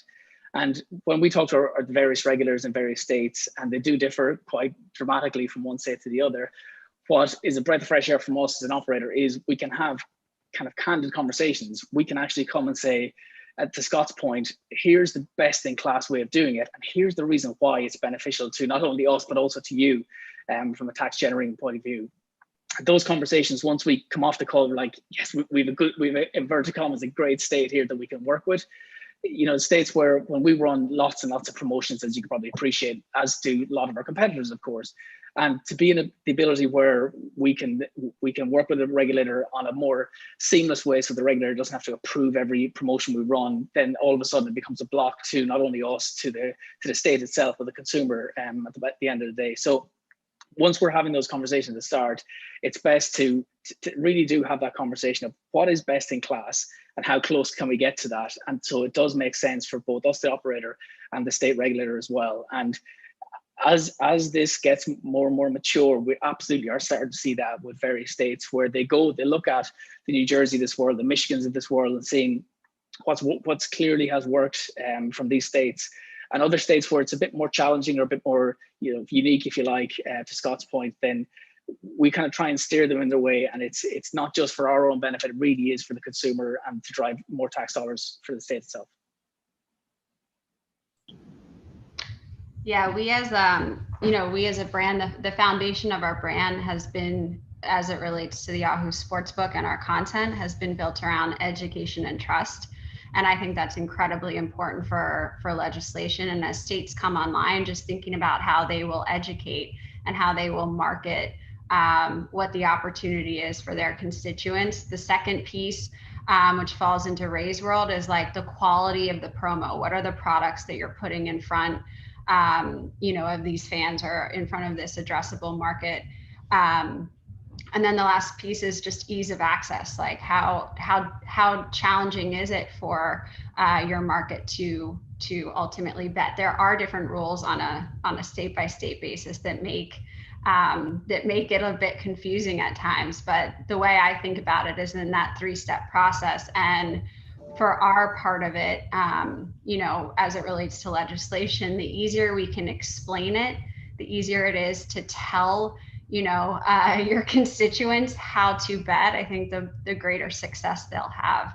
And we've spent a lot of time thinking about that and making sure that as we're trying to allow our audience to find value or come up with their own opinions around betting, that we're continuing to infuse the educational piece as well. You've all brought up good points about the importance of safeguarding data, the integrity of the game, as important steps to have the legalization of sports betting. That to me also speaks to the fact that another important aspect of the way it might increase fan engagement with sport. What are the demos of the people you are seeing that are participating in sports betting? Is it younger? Is it more diverse? We know that's been a challenge for a lot of team sports historically in the US. How do they reach younger audience? Is it helping address that audience by allowing sports betting to be accepted within their sports? Yeah, I can kick it off, Derek. As you can probably appreciate, our demographic is quite broad, it's quite wide. You're going from 21 all the way up, and across male and female. It is dominant. It's skewed more towards male, a slightly older demographic. And it can differ where you have such a different type of a consumer, a different type of a sports bettor, one that candidly is only interested in placing a $10 parlay on an NBA list of games. So we need to make sure we're catering for that type of customer, as well as someone who's probably feels they're a bit more savvy about the sports betting world, that they're really interested in the day-to-day aspect of sports betting. What we do is very much try and cater for both. I think Sarah made a great point around the educational element and the entertainment element of what sports betting is, but that educational element is really key for me. So again, I reference the UK market because betting was really the fabric of the culture. Here in the US, because it simply wasn't allowed in terms of legalized sports betting, I'm very conscious of when people come onto our app and research is telling us it can be quite intimidating to see lots of these numbers in front of you. And when you just want to back LeBron James to score 25 points, how can we as the operator make that as easy as possible for you? So we're constantly listening to our customers with VOC data and putting what they want in front of them as quickly as we can. So even when they see the 6-pack, that can be quite intimidating when you see money line spreads or overs or unders. So lots of our customers who are recreational customers that I talked about that might just come for the Super Bowl and may not place another bet until the following Super Bowl or March Madness or the NBA Finals. But we have to make sure we cater for that type of customer, as well as your day-to-day, probably a higher bet count customer who's really interested in MLB each and every day, tennis each and every day. And that's how we really have to make sure, and this is state by state, it can differ from average spend per head. So we make sure we're catered for all types of customers when we acquire them and get as much knowledge about them so that we can put the best experience in front of them.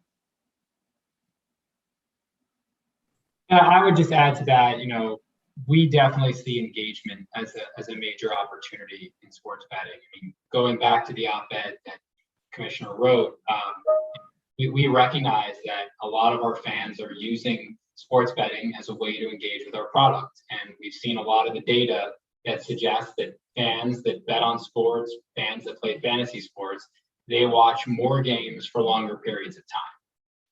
And we think betting is a tool that can help us convert a casual fan into a core fan.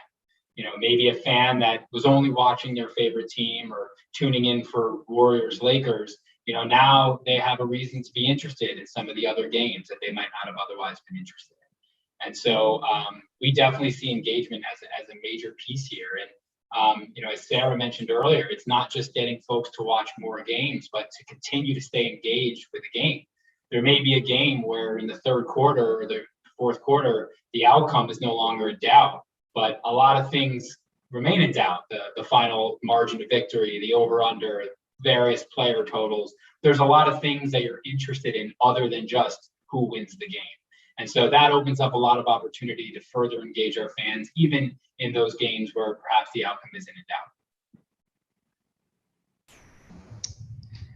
Just to add to what Scott and Ray have said, similar to Ray in terms of the composition of audience, it is certainly true that in the early days, so to speak, which I would say we are still in the early days as far as betting goes, we have seen an older, white male as our largest base that's betting. But when I think about, the opportunity and the way the audience composition will shift and change, I actually think it is very similar to what we've seen across core sports insights as a whole, which is that when you look at Gen Z, they're interested in teams, but their interest is really driven around players. And so to me, that says what are we doing with our props offers? How are we infusing more, a wider range, a different set of products to really help affect what our audience composition is. And that's where, the partnerships here with both Ray and Scott become so important.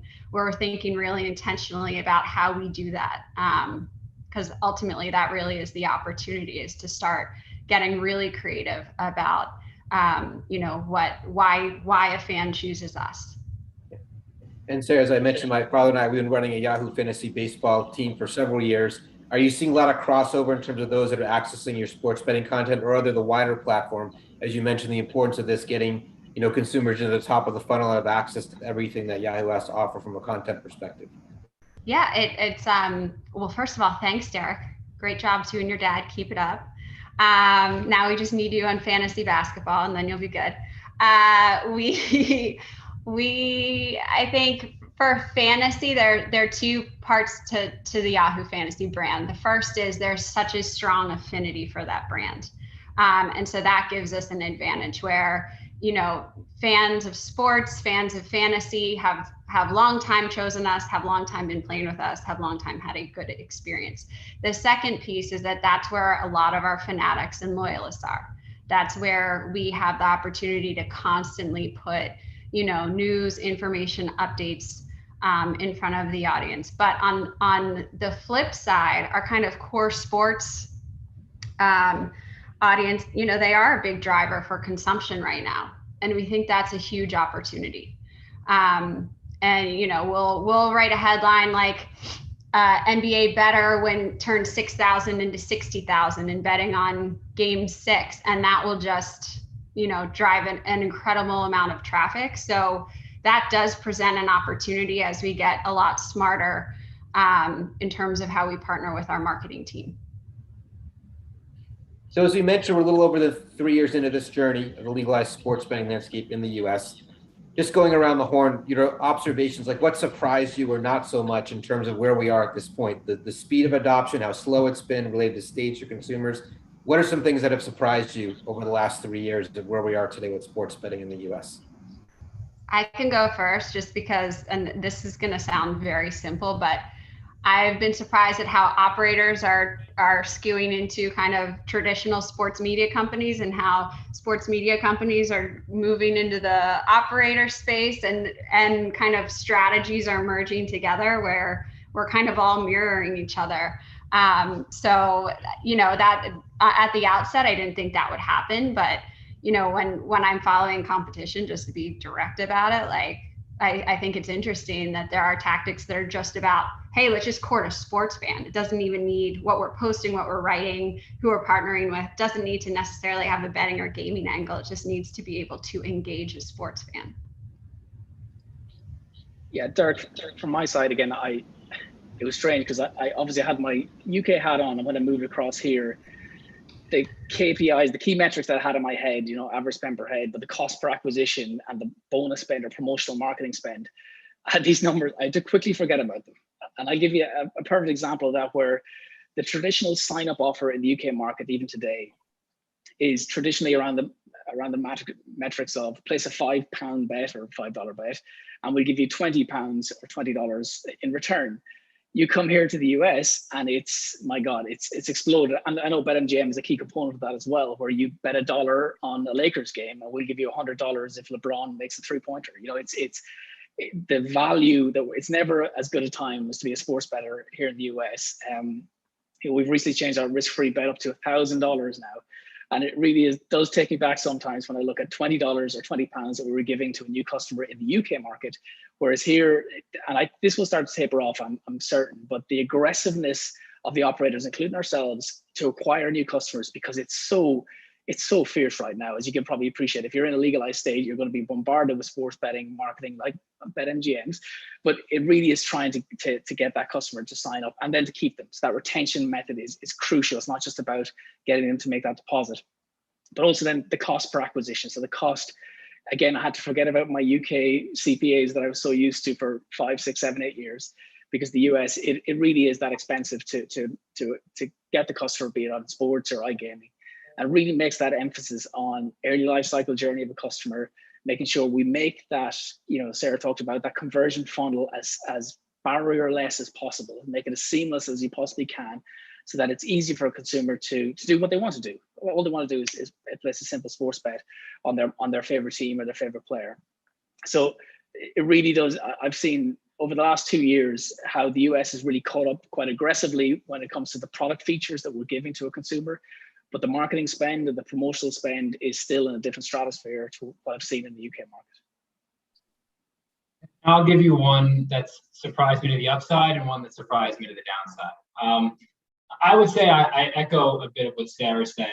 I'm surprised at how quickly betting has been welcomed by everyone in the sports media landscape. You know, we were there obviously in 2014, and we knew that, you know, some would start to come along in 2018, but there is virtually no company in the sports media landscape that is opposed to sports betting or has not embraced it. And that happened, I think, a little bit more quickly. And as Sarah said, not just embracing the category itself, but considering getting into the business directly, whether it be, you know, taking equity stakes or considering being an operator. You know, media companies and teams and leagues have really jumped in with both feet, and that has happened awfully quickly. On the other side, I've been surprised 3 years into the legislative discussion how in so many of these states we're still having the same conversations about in-person registration and only being in retail and restricting market access only to existing gaming license holders.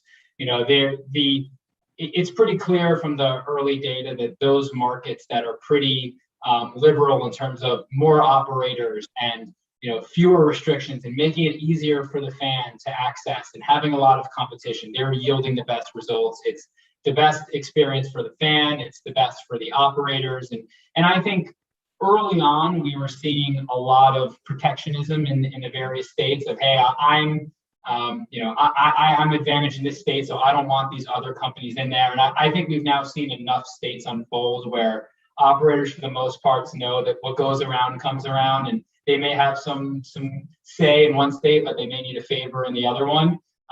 But it's been really slow, whether it be with state lotteries or tribal gaming or certain states that are headquartered in certain states. I've been surprised at how long it has taken everyone to get to the inevitability of we're going to have an open access where if you meet the requirements of a license, you can have a license, you can operate, and you have full mobile competition. I think that's where it's all headed eventually. And the question is, how long is it going to take us to get there? And that's what's surprising. Yeah, it's a good point, Scott, because I think as we advise and look at brands that are concerned about whether or not they want to enter the sports betting landscape, I would agree with everyone on this panel. It's kind of an accepted part of, the fabric of being a sports fan. And if anything, the ability to do it in a safe and legalized fashion is a welcome relief, I think, for those states that are allowing that to happen. And I think you each brought up some good observations of how states could do that even more effectively. We got a couple questions that have come in from the panel. Maybe Scott, we'll start with you. One is like, how much of this decisions related to sports betting is centralized at the league level, and what sort of inputs do the teams have in the evolution of sports betting within the NBA? Sure, we have guidelines that our team has to follow. Our teams have to follow, and that spans across our whole business. There are guidelines that teams have to follow. Our teams, we've been studying this issue for 7 years. Myself and the folks at Legal, and we have a deep expertise in understanding the marketplace and understanding how market access works and what's legal in one state and not, and how you can structure different agreements. So I think it's helpful to advise our teams on what's appropriate and what's not. But from within those guidelines, they're free to partner, they're free to pick their partner. So we have teams that are partnering with FanDuel and DraftKings and MGM. We have teams that are partnering with local casinos that are running things more locally. And then we have, really run the gamut in terms of the type of partnership. We have companies that are basically just buying camera visible signage and that's it. And they just want to have a presence in the broadcast and that's all they're looking for. To the other end of the spectrum, where because of a unique law that exists in DC, there's actually a sports book in Capital One Arena in DC. There's a Caesars William Hill sports book in that arena, and there will be a sports book in the Suns Arena next year. And MGM announced earlier this week they're going to be operating a sports book at the Cardinals Stadium in Arizona. So, we provide the guidelines, and then of course the teams have to operate under the legal requirements of that state. So what the Suns are doing and what the Wizards are doing, that is because the law allows them to do that. In most states, that's not the case. And the teams can have sponsorship, but they can't have a sports book on site because of the way the gaming licenses were issued. But we do allow the teams to make their own decisions on who they want to partner with. But there are guidelines that we set that they have to follow. Makes sense. Sandra, next one's for each of you. We've seen DraftKings making deals with online gaming assets to expand, potentially Fanatics getting into that space. Does that tide lift all boats? Is competition healthy for you guys from a content and operator perspective in the world of sports betting? I think the one of the key insights that we focused on from the start is one of the main ways bettors make their decision is the strength of a promo or the strength of an offer. And I certainly think competition is good because we work hard with BetMGM to make sure our products and our promos are very compelling and allow our user to choose us. So I ultimately think that's probably a good thing. It also helps just drive awareness for betting as a whole. Yeah, every single day we look at what our competitors are doing to make sure we're relevant, which we almost certainly are. I think for us, it does help when we're somewhat collaborative with the user in New York, how we're going in as a partner, if you like, with DraftKings and FanDuel. But when it comes to, as Sarah's alluded to, making ourselves better, making sure that we offer the best in class, whether if you look at our iGaming platform right now, we're #1 in the US because we've got the best in class iGaming platform. Overall, we're #2, and that's exactly where we're really trying to get to that #1 spot. So the proposition that we give to our consumer, as I mentioned before, it really needs to be that very much best in class. And of course, we look at what the promotional cadence of many of our competitors are. And it's not just FanDuel and DraftKings, there's many more that are coming in almost on a daily basis, it seems. But we're very comfortable and confident that what we can offer is very much unique to what our competitors can do. So I talk about our omni-channel experience. So we have MGM properties across the nation, obviously heavily dominated in Vegas. but we really feel we have that secret sauce to make us stand out from our competitors. Make it that once you're in our MGM property placing a bet in the BetMGM Sportsbook, you have that seamless experience with the app as well. So that's our, if you like, secret sauce that we will be leaning into. And that's despite the fact, the challenges we've obviously had with properties over the last 12, 18 months. So it's an extremely competitive market. I'm seeing the likes of New Jersey, which is very similar to the UK in terms of the number of operators, whereas other states are a little bit more in their infancy. But it's never dull, Derek, and certainly. Yeah, and from our work with your teams, totally agree with that perspective. MGM really has a unique opportunity in sense of not just being a leader in terms of the sports betting experience, but that overall end-to-end as a great destination leisure and travel resort is something that's unique in the space as we talk about sports betting. So we got about 5 minutes left. One more question for the team. We're almost 4 years into this journey. The next 3 to 5 years, what types of things or innovations do you expect to see in sports betting for the consumer from a content operator or league perspective as the industry continues to mature? What I hope to see is that there's a whole new crop of voices, of creators that kind of flips the mold for who's making the big money from a talent standpoint. I think that, sports media has favored the big national voice, national perspective. And I think and hope that because of the nature of the way, betting legislation is working, that actually regional opinions, regional voices are become incredibly influential in, cultivating regional fan bases and ultimately helping support, helping drive awareness of gaming products. So we'll see. I don't know if I'm going to be right or wrong, but I actually think that's a huge opportunity for all of the content creators out there.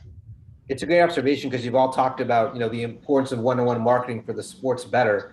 That's surely what seems to apply with that lens in this space as well. On my side, and Ray, not to put you on the spot, but I'm hoping to see a lot more product innovation in the space. Something Ray said earlier is something we agree with pretty strongly, that to a casual fan, they open up a betting app and they just see a lot of pluses and minuses, and it's really overwhelming. And how do we create a more interactive, simpler, more intuitive experience for betting on our games that you don't need a degree in advanced calculus to understand? We have not seen a lot of product innovation to date. I give the operators a break in that when you have to get up and running in every new state and comply with each new state's regulations, you just have to get live. But hopefully as the pace of new states starts to slow and the critical mass is there, we'll start to see more innovation in the product and that fan experience of, like you said, Ray, I think LeBron's going to score a lot of points. What do I do with that? And not have to search through a menu of pluses and minuses to try to figure out what that means for his over-under. And that's where I do think we will start to see it over the next few years. And I think that will really create more engagement opportunities with the casual fan that isn't familiar with betting. And will probably speak more to the sort of millennial Gen Z fan that didn't grow up in Vegas with an odds board with pluses and minuses. Yeah, Scott stole my thunder a little bit, but he's absolutely spot on. We did a piece of research in the UK market just before I made the move across, asking consumers what they wanted. What was their number one reason that they picked Bookmaker X or Sportsbook X over Sportsbook Y? And it was app speed and ease. So that was number one. It was all about the product, making it as easy, as quick for me to place a bet and as easy for me to place a bet. When we replicated something similar here in the US market right now, it seems to be skewing more towards, as Sarah's alluded to, the biggest promotion, the biggest welcome offer, the proposition in terms of prices. I think our product, and Scott's absolutely right, we're making significant strides. As I said, it is night and day to where it was 2 years ago. I anticipate in the next 18 months, it's going to take another step change to make our app as quick as it possibly can. So that, I won't even call it half a second. It's actually quicker than that we need to make sure that when a customer loads up the BetMGM app, we give the quickest and most easiest experience to them. in order to place the bet, because we talk a lot about driving people from placing their pre-match bet into the in-play, and as Scott alluded to, certainly in basketball, where it's a score every couple of seconds. We need to make sure the app is up to speed with that. So I think the evolution, Derek, you speak about is our consumers are going to demand, and rightly so, that we have the very best, the quickest application to make sure their betting experience is the absolute max. I do feel that reliance on promotions and free bets and bonuses as a sign up will start to dissipate when consumers have maybe 3 or 4 different sportsbooks apps, be it ourselves and some of our competitors. They'll then go, well, what now differentiates the 2 of them, or the 3 or 4 of them? And brand plays a huge role in all that, but also the speed and ease of your app is going to become ever more important. And I talk about ourselves, and the omnichannel experience it's a key focus for us to make sure that when you go from property to online and vice versa, it is very much that seamless experience. So there are key focuses as we go forward into the next couple of years. And would you see it might be possible, if those things are true, we may get to a point where there's full in-game live betting on that point? The latency obviously is critical. You guys have made a great observation. Certain sports are more conducive to that, but could we get there across all sports at some point? Yeah, I think tennis is probably the one example where I see 90% of our bets or handle is actually in play in tennis. So it is all about, Derek, as you alluded to, the next point, the next game, or the next match, who's going to win the next point, who's going to the next game. I think sports like NBA or basketball is absolutely perfect for that. We need to make sure we have the platform, the feed, to make sure we keep up with such a thing. And other sports like NFL is very much there, but golf in particular, I think the future of in-play golf is very interesting, exciting, where you have Rory McIlroy, standing on the tee. Will he hit fairway, rough or semi-rough? That's really interesting and compelling of the potential future of giving the consumer just much more interesting and compelling betting opportunities, as opposed to just who's going to win the tournament or who's going to win the point. Well, Sarah, Ray, Scott, thank you so much. And thank you to Brand Innovators for putting together this great panel. I think it was a really terrific perspective to get kind of the whole vertical viewpoint of where we are in sports betting and these great perceptions on where we are. Great to join all of you. Hope everyone is safe as well. Look safe and well. Look forward to the next session. Thank you so much, sir. Thank you, everybody. Thanks, Ryan. We are moving right along here. That was an amazing conversation. Somebody who's a big fan of the NBA and all the different sports books that are out there. Definitely fascinating, definitely interesting to hear that perspective. So thank you for sharing that. Thanks so much, Ryan. We have our next session coming up here right now. We have another panel that we're going to be bringing onto our stage, and that panel is going to be focusing on leveraging NBA partnerships to build brand awareness and cultural relevance. It's an amazing conversation. The NBA does so much for our society, for the world, and it's an amazing conversation to bring these marketers together. Introducing our moderator, first we have Jim McLeod, who's the Executive VP of National Partnerships with Audacity. Am I saying that correctly, Jim? Please let me know. Up next, we also have Justin Toman, the Head of Sports Marketing with PepsiCo. We've got Amanda Lamb, who's the Global Marketing Director in Team Sports and Digital Products with Wilson Sporting Goods. We have Lawrence Montgomery, the Executive Director in National Advertising with Kaiser Permanente, and Matthew Coleman, the Director of Media, Sponsorships, and Digital Marketing with State Farm. Got a lot of different voices on this panel, so it's amazing that we have so many voices here. How's everybody doing today? Good. Good, well, thank you. Thanks for having us, Ryan. Very good, thank you.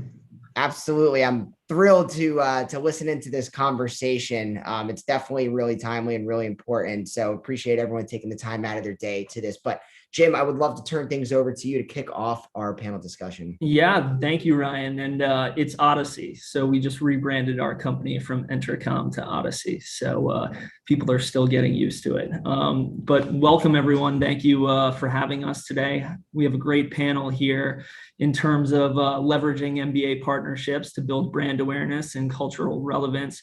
So I want to turn it over to Matt to kick it off, just to talk a little bit about his role at State Farm, and then we'll go through Justin, Lawrence, and Amanda just to talk a little bit about their partnership with the NBA and what they'd like to share, and we can kick it off from there. So I'll turn it over to Matt to get us started.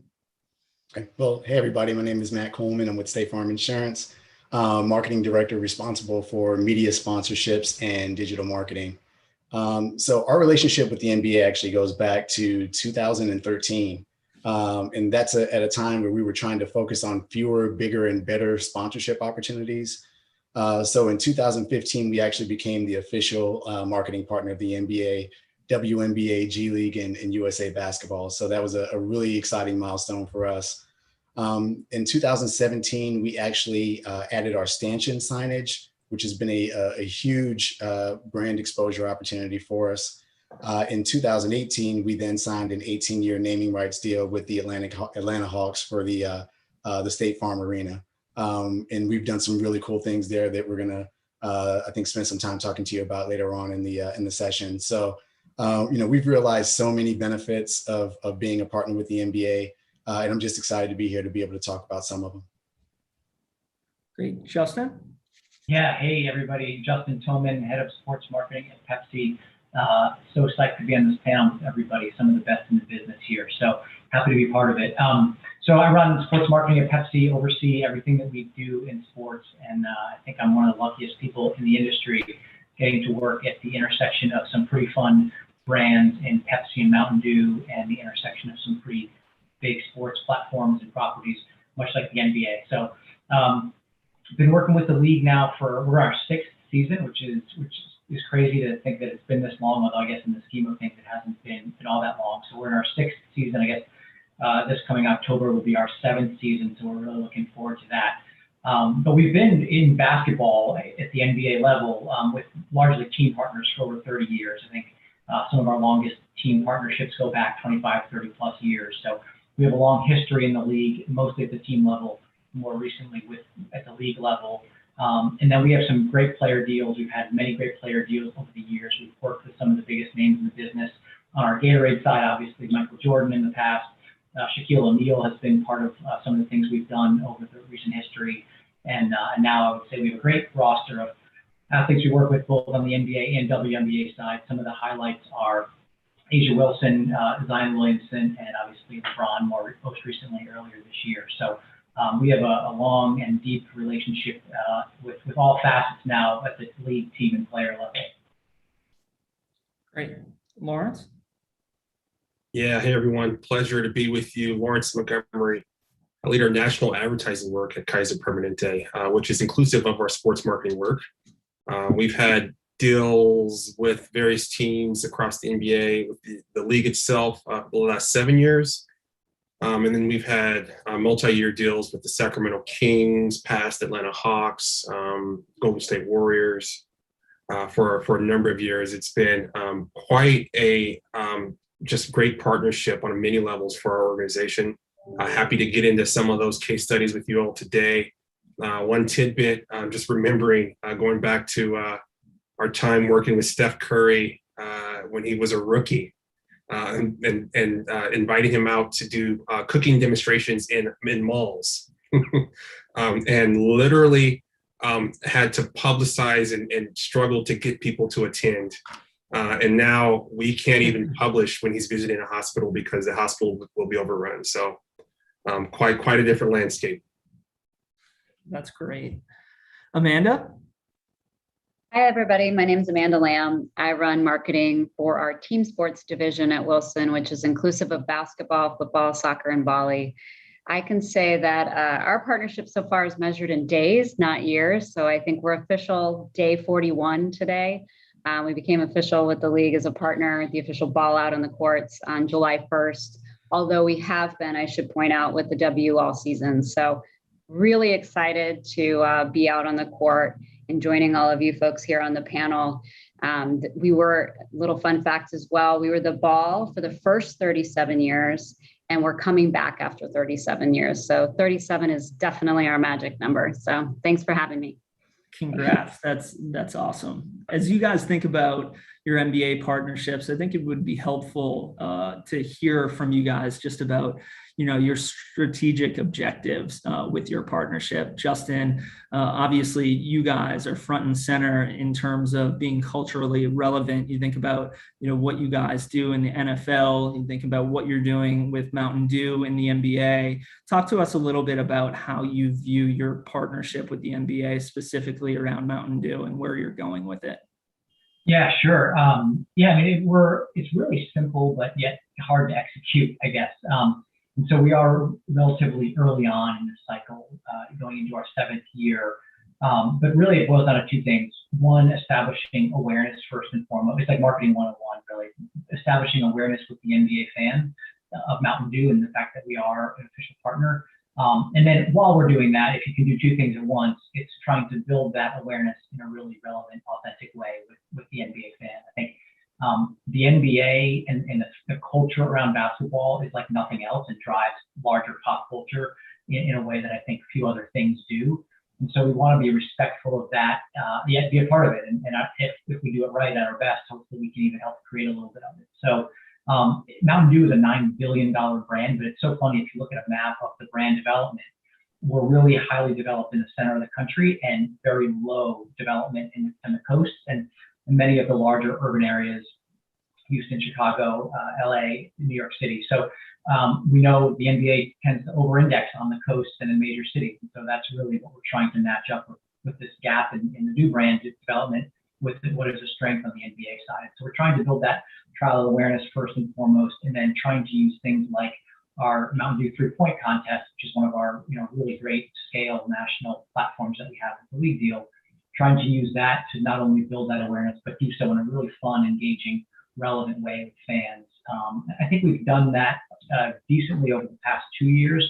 A big credit to the league and Lauren Sullivan and her team at the league who really helped us do that and bring the 3-point in a really fun way. We think we try to innovate around the contest and make it even more exciting and engaging for fans to watch and be a part of.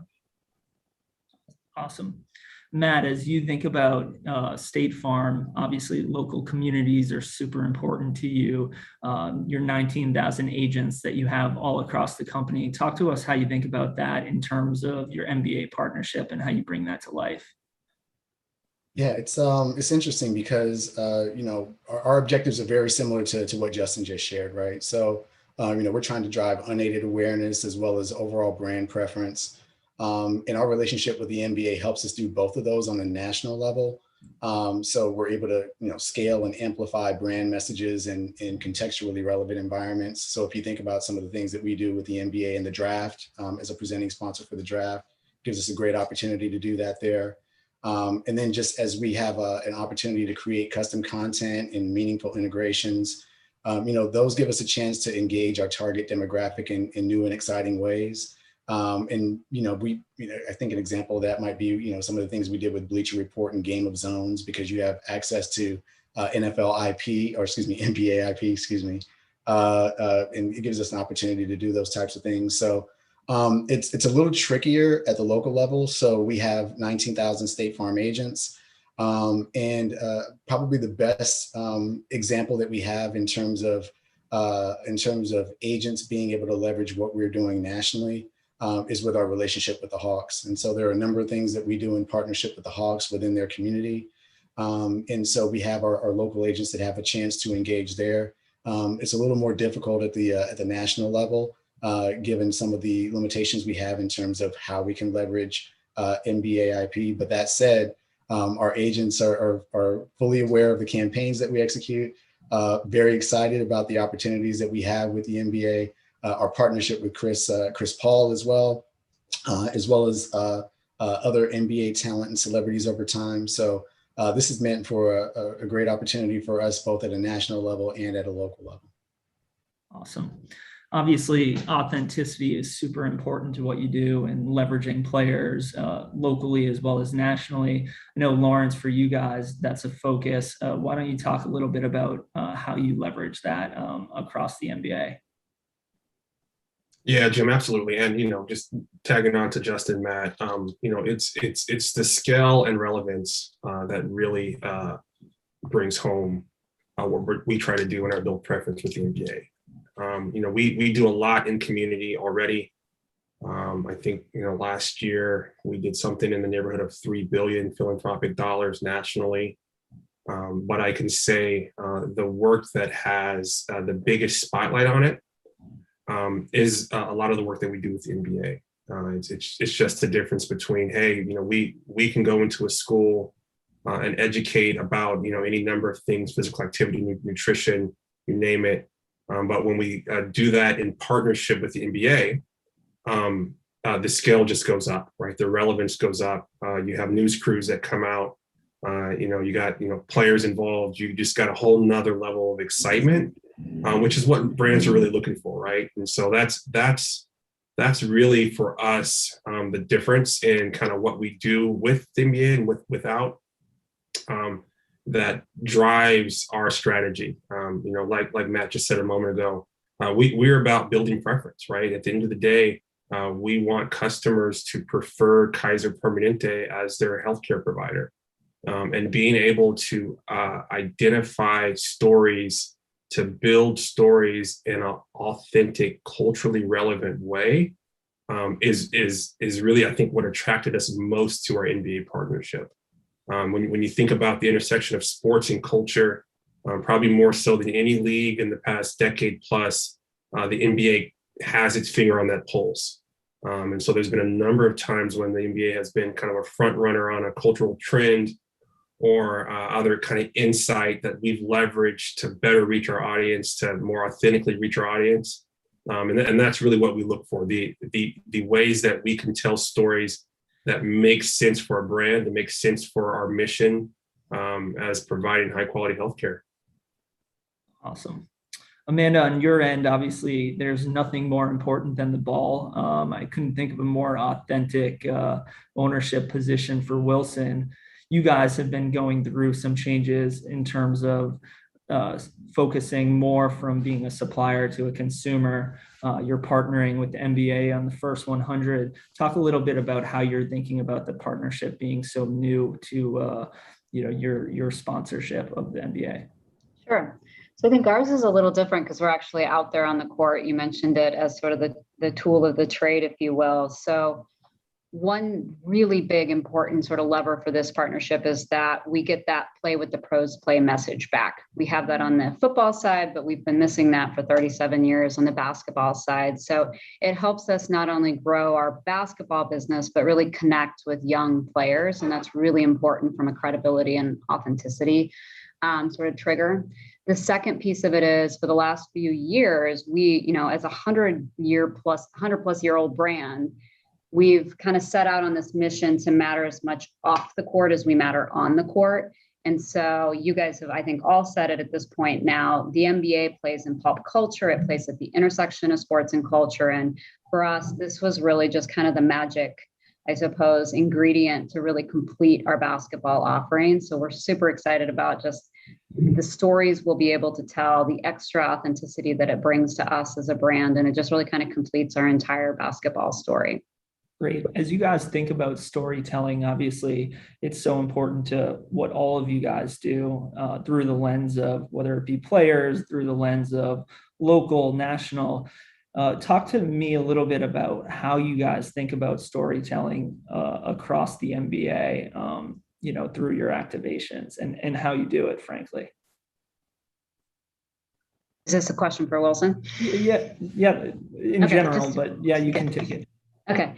I think for us, it's going to be about making sure that we bring the accessibility of the partnership we have at the pro level down into the player and the playing fan level. And so I'd say it started with the WNBA this spring and stepping out and making sure that we bet on women. And now as we move into October and our first tip off, it'll be about connecting those player stories with the stories that happen out on every court out there around the world. So for us, it's connecting those dots. Matt, how about you guys with the draft and your Rising Stars initiative?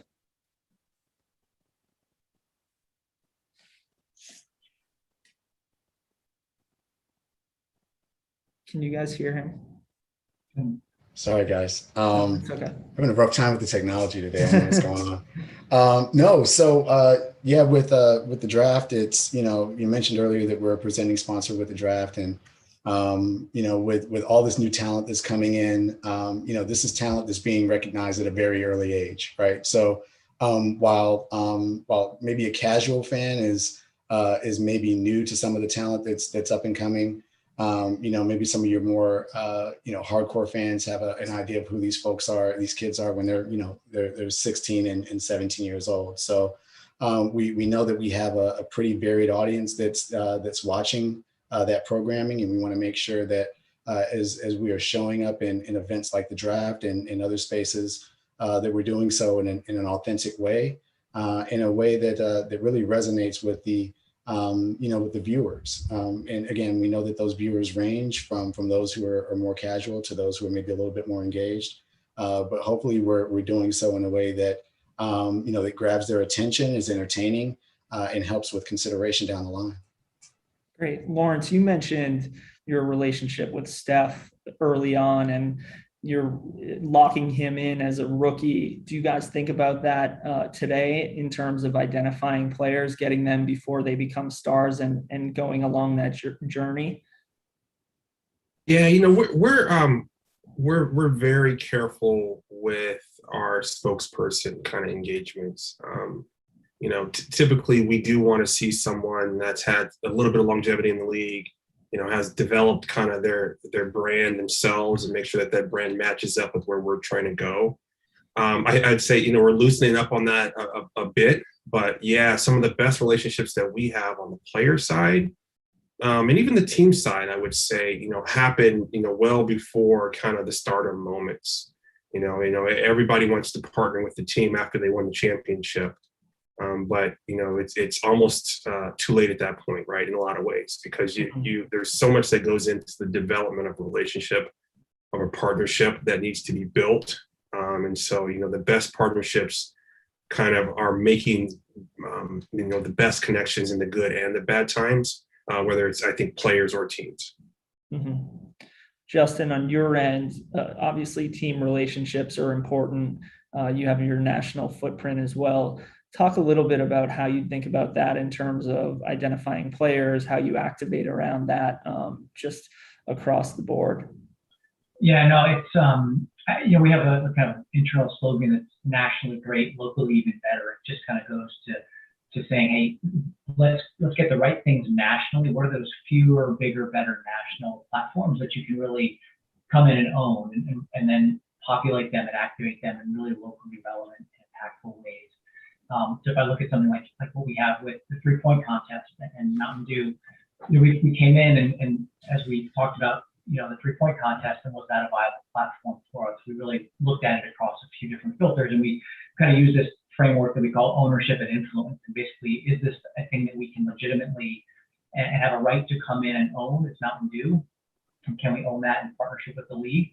And even more importantly, can we actually sit at the table with the league and have some influence over how it comes to life, over how it's activated? And the league has been a tremendous partner in doing both those things and giving us the ability to truly own this Mountain Dew 3-point platform, but then also innovate and really influence how it comes to life. And I think you've seen that now over the last 2 years. Chicago was the first year we really did it. And then we did it, largely without fans in the arena, obviously in Atlanta. But this idea of we literally changed the 3-point contest. It had never been done in the history of the 3-point contest. It was always around the arc. We came in last year for Chicago and worked with the league and said, hey, let's create these Mountain Dew shots, right? Let's make the green balls. And Amanda, really excited to work with you guys going forward to produce those and put them out in the world for fans. And I think we did so at the W just this past month in July earlier, which was great. So that's what I mean by influencing, having a seat at the table, truly getting your hands dirty in the kitchen with the partner. And I think that's when you get the best results for these truly national scale opportunities. And then we have 10, 12 teams at this point.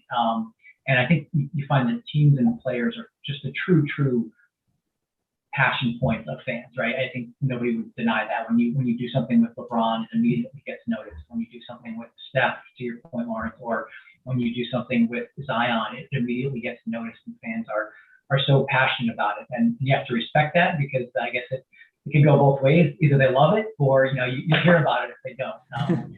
So I think that's the balance we try to find. We try to find those things that can give us true national scale in ownership and influence, and then what are the true passion points of the fans, and how do we lean into those as well in local leagues. Got it. One thing you just highlighted that I think is important to talk about is just partnership, whether that be partnership with the league, working collaboratively, whether it be with the players, so it's authentic, that they're truly behind what they're endorsing or who they're working with, or other partners in terms of working with other corporate partners. And this is for everyone, but how do you guys think about that in terms of working with other partners across the league? I know you mentioned Justin and Amanda, you guys working together around the 3-point contest, but are there other partners that you work with across the league, and what does that look like? How do those conversations come about? But would love to hear just some of the learnings through some of those experiences. Yeah, I mean, I'll say, I guess, really quick. I think, and hopefully we'll be doing like a case study on this, honestly, at the end of this coming season, Amanda. I would love, like, this to me is such a no-brainer, because it's like this great idea for Mountain Dew, and hopefully as you guys come into the fold, just what a tremendous opportunity to co-merchandise in retail environments, to get a lot of earned media out of it, maybe do some joint promotions out of it. So I think this one could be really big, and I'm really excited. And you'll be seeing an email in your inbox after this for sure from me. I know our team's been working together. I also say, I also just look to other partners in the league, and it's harder, easier said than done to work sometimes with another partner. It seems like, oh, we should do it. We have a common partnership, but then it oftentimes there's just a bunch of red tape. But specifically, I look at Matt. I mean, I always tell my team, like, look at what State Farm is doing. They are so good. It's so consistent. They just maintain this message. They hit it a million different ways, and it's the same message, and they get to it in really creative, fun ways. Let's be more like that. So I find myself constantly looking across the range of other partners and saying, wow, I love that. I'm jealous that they're doing that. What's our way to do that? And that's one of the great examples of what these guys have done with Chris Paul and the other things. Great. So there's a couple questions that have come in that I want to ask you guys. So Matt, your category has become increasingly visible in the NBA telecasts with 3 insurance companies, including State Farm, among the top 10 in-game commercials. How do you use your league level IP to stand above the others? Yeah, I think for us, it starts with, certainly the relationship that we have with the NBA, and just the vast amount of benefits that being a league partner affords you. There are just certain things that you can't get otherwise, whether they're first look opportunities, naming rights, sponsorship opportunities, access to talent, whether it is actual basketball talent or studio talent. So we've benefited from that in a number of ways. We had an execution called The Neighborhood that we leveraged, which was something that we did in partnership with ESPN. So it was a media integration where we actually leveraged ESPN talent to show up within various spots and vignettes on ESPN in a way that leveraged their talent while being authentic to some of the messaging that we wanted to make sure that we had out in the marketplace. So and those are just things that you wouldn't, those are opportunities we wouldn't have had if we didn't have the relationship that we do with the NBA. With State Farm Arena and what we're doing there are lots of great opportunities for us to support what they're doing with the Hawks. It's not just about our name being slapped on the side of the building. It's what are we doing to help support those communities, whether it's causes that matter to the Hawks or causes that matter to us or both.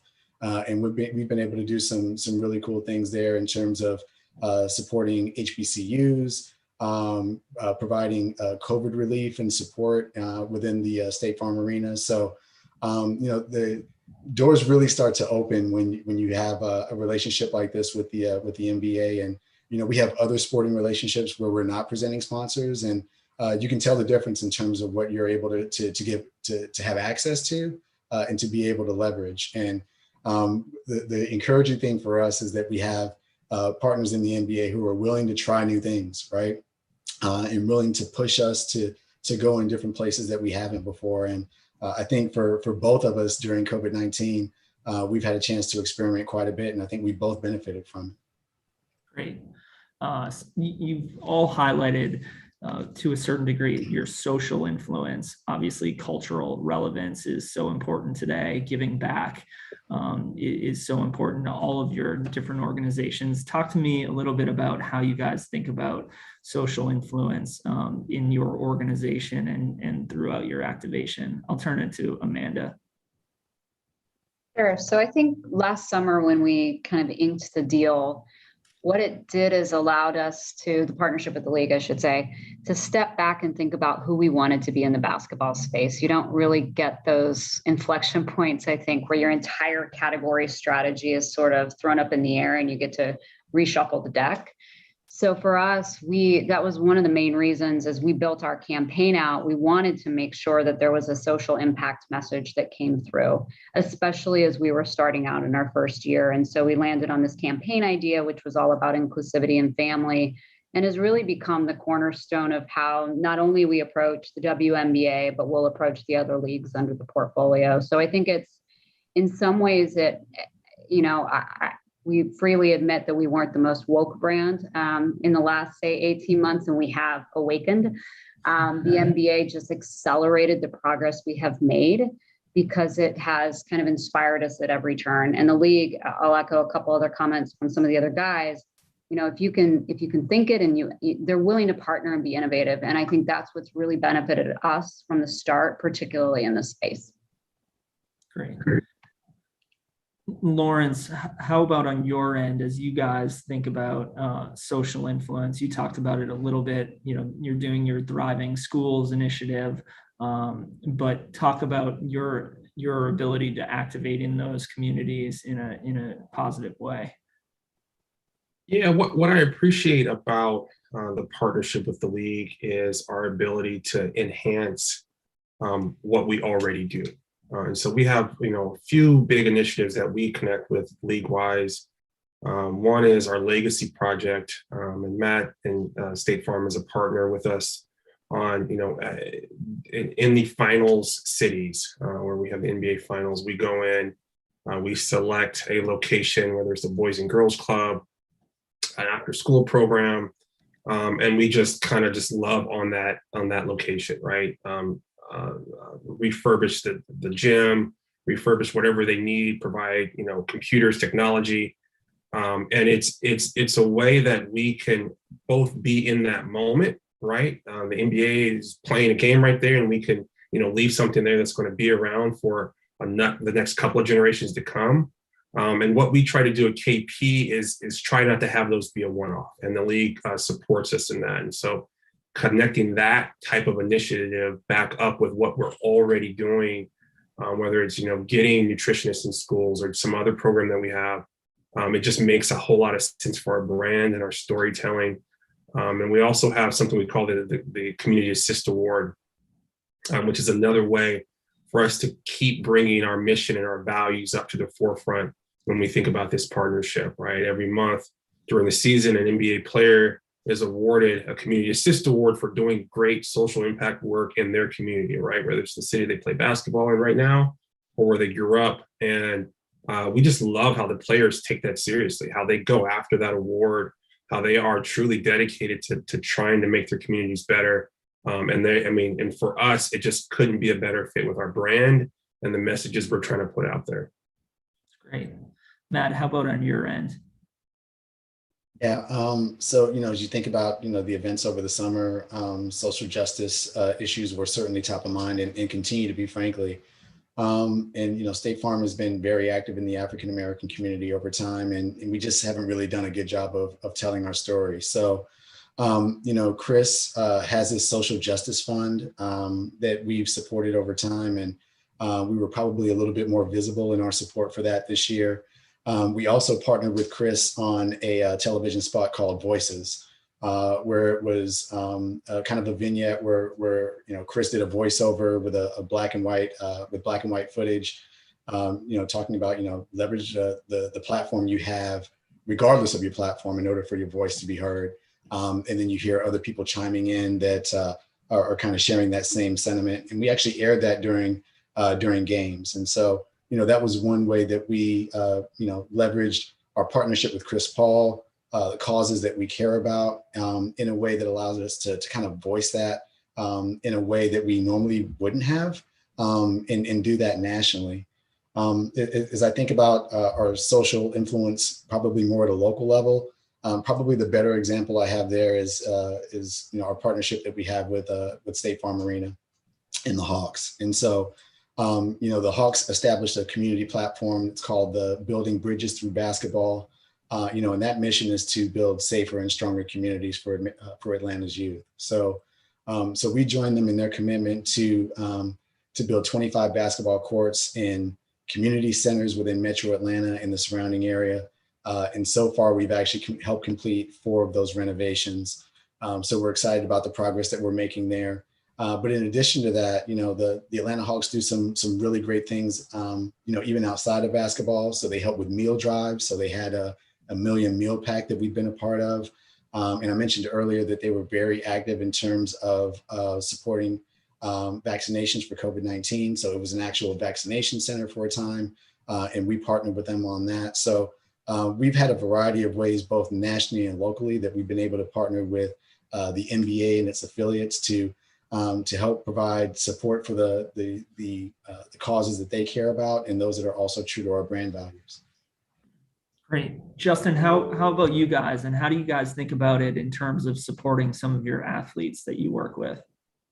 Yeah, it's I think for us, we think about it in 2 different ways, but they're similar but different. One is community, the social justice element, what we'll call it kind of community activation 2.0, because I do think that whole area of partnership has dramatically changed, and the expectation of fans for brands to be active in the right way there, I think, has really changed. So community, and then the other part for us, just the nature of our business, our product, is sustainability. When we think about things like water use and plastic and recycling and zero waste. So those are 2 really important macro issues. And I think, again, I think fans, it's mandatory in most fans' minds now that any brand doing something in sports is doing those 2 elements as part of their partnerships. One thing comes to mind with our partnership with LeBron, which just started earlier this year. One of the really big important pieces of it, and I think one of the things that really, got him excited about the partnership with us was how much we're leaning into his whole ecosystem, not the least of which into things like the I Promise school. So we're committing a pretty big amount of resources in terms of healthy snacks and beverages, food, things like internships for the school out there. And so we were actually supposed to go out there this month, but due to some more travel restrictions that we've had internally, we're kind of postpone that a little bit.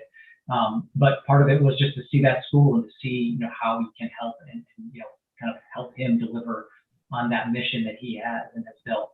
And I think on the sustainability piece, with our arenas, we have this at one arena right now. We're hopeful to roll it out, over the next few years, which is what is the path to zero waste in all of our stadium deals, right, or all of our arena deals, or what's the path to zero single-use plastics, right?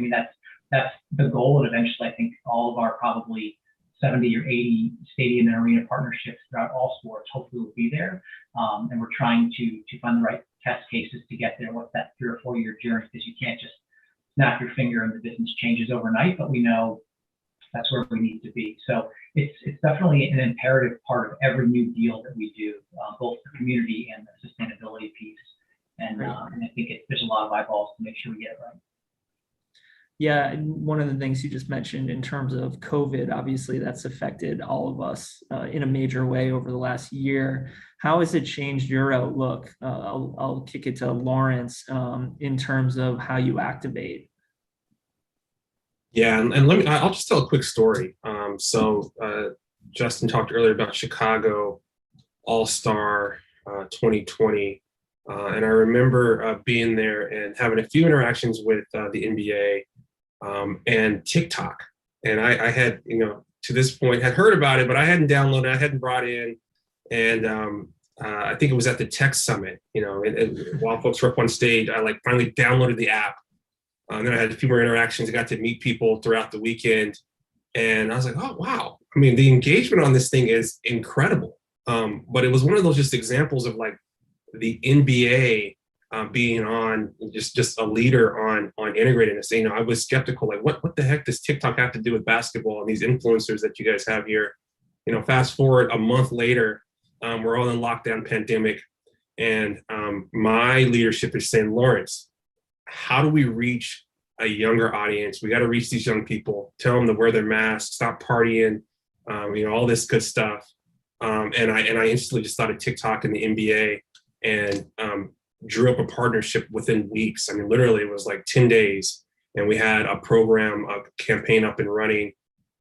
Addison Rae, who is now, gone on to be, I think, one of the biggest on TikTok, wasn't quite there at the time, but was still like a big draw. I mean, it was like, over 1 million hits a moment that we were getting while we had a campaign up and running. And for a 3-day weekend, we were the trending brand on TikTok. Our message about how to stop the spread of COVID-19. Not only did we have these millions of views, we had almost 1 million people produce videos that had our hashtag about how we're owning the curve and trying to stop the COVID-19. So that's just an example of, I think, the intersection of the NBA and culture, and how you don't always think, oh, okay, it's basketball. No, it's also culture that's leading the way here. So, and as you guys are thinking about next season and where that's going, do you have a plan and a B plan and a C plan, just because of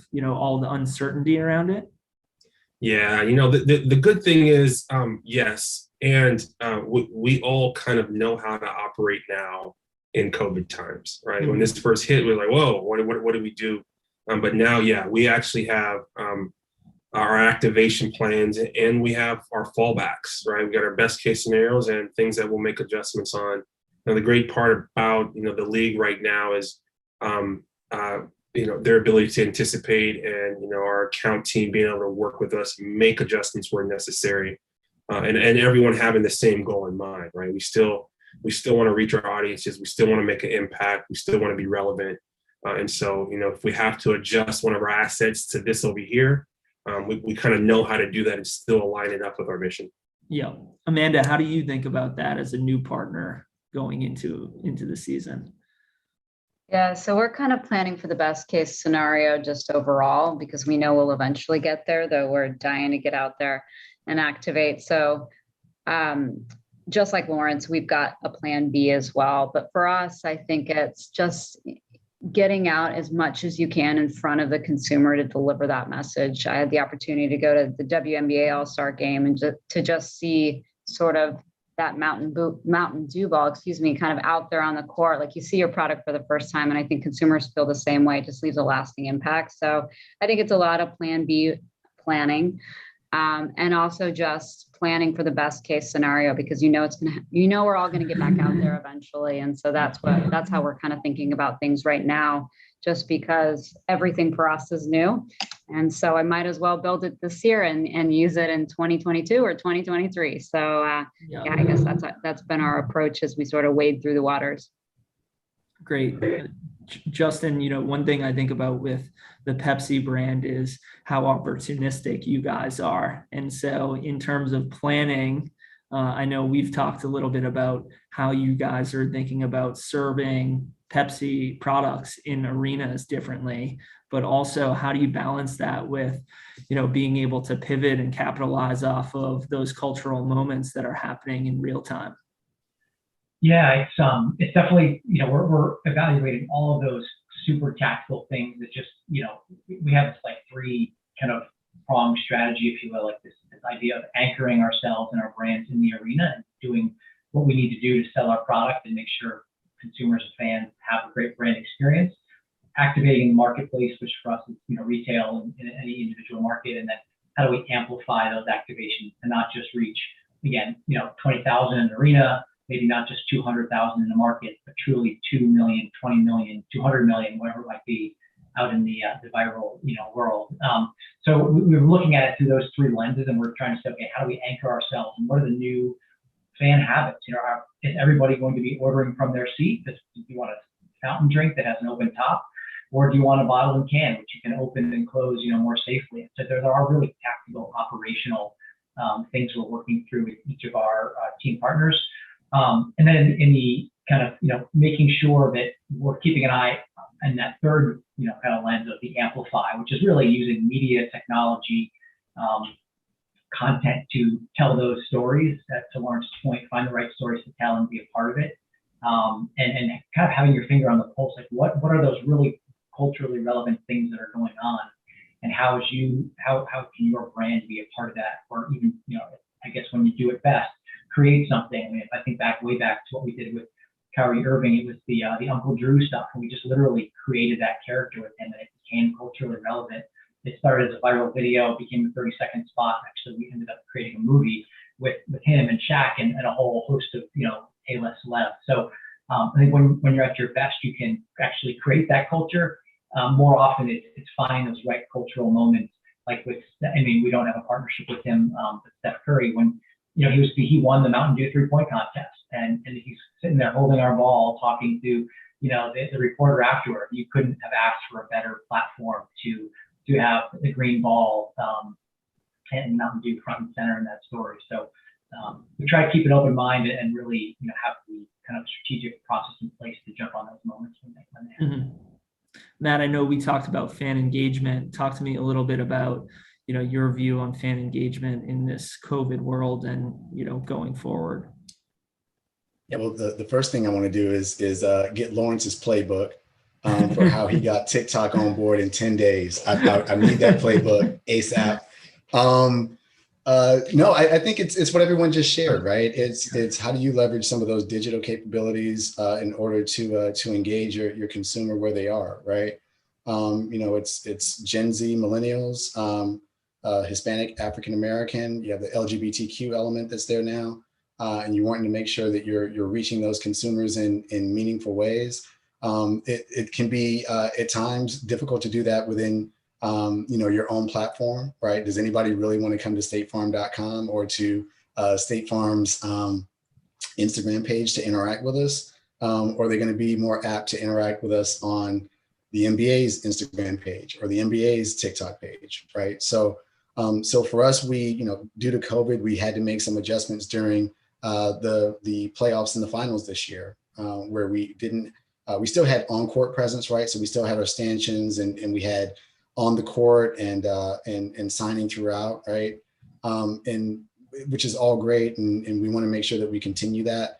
But we didn't really have a way to engage fans in person, right? So we had our challenges there. So what we wanted to make sure that we did was, leverage some of those digital properties in order for us to interact with customers a little bit differently. And we actually did a TikTok takeover of the NBA's TikTok page and did that in partnership with them. We also did some video placements with our partners over at ESPN using NBA IP.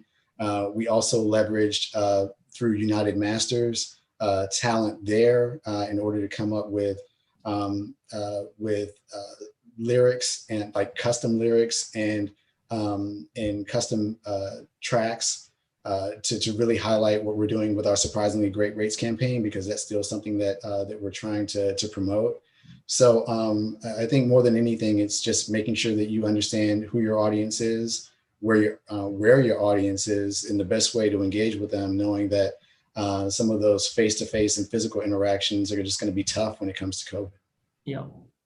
So in the last couple minutes, would love to hear from you guys. Obviously, the NBA right now has a ton of momentum, recognizable stars, growing team valuations, great international following, relevance culturally.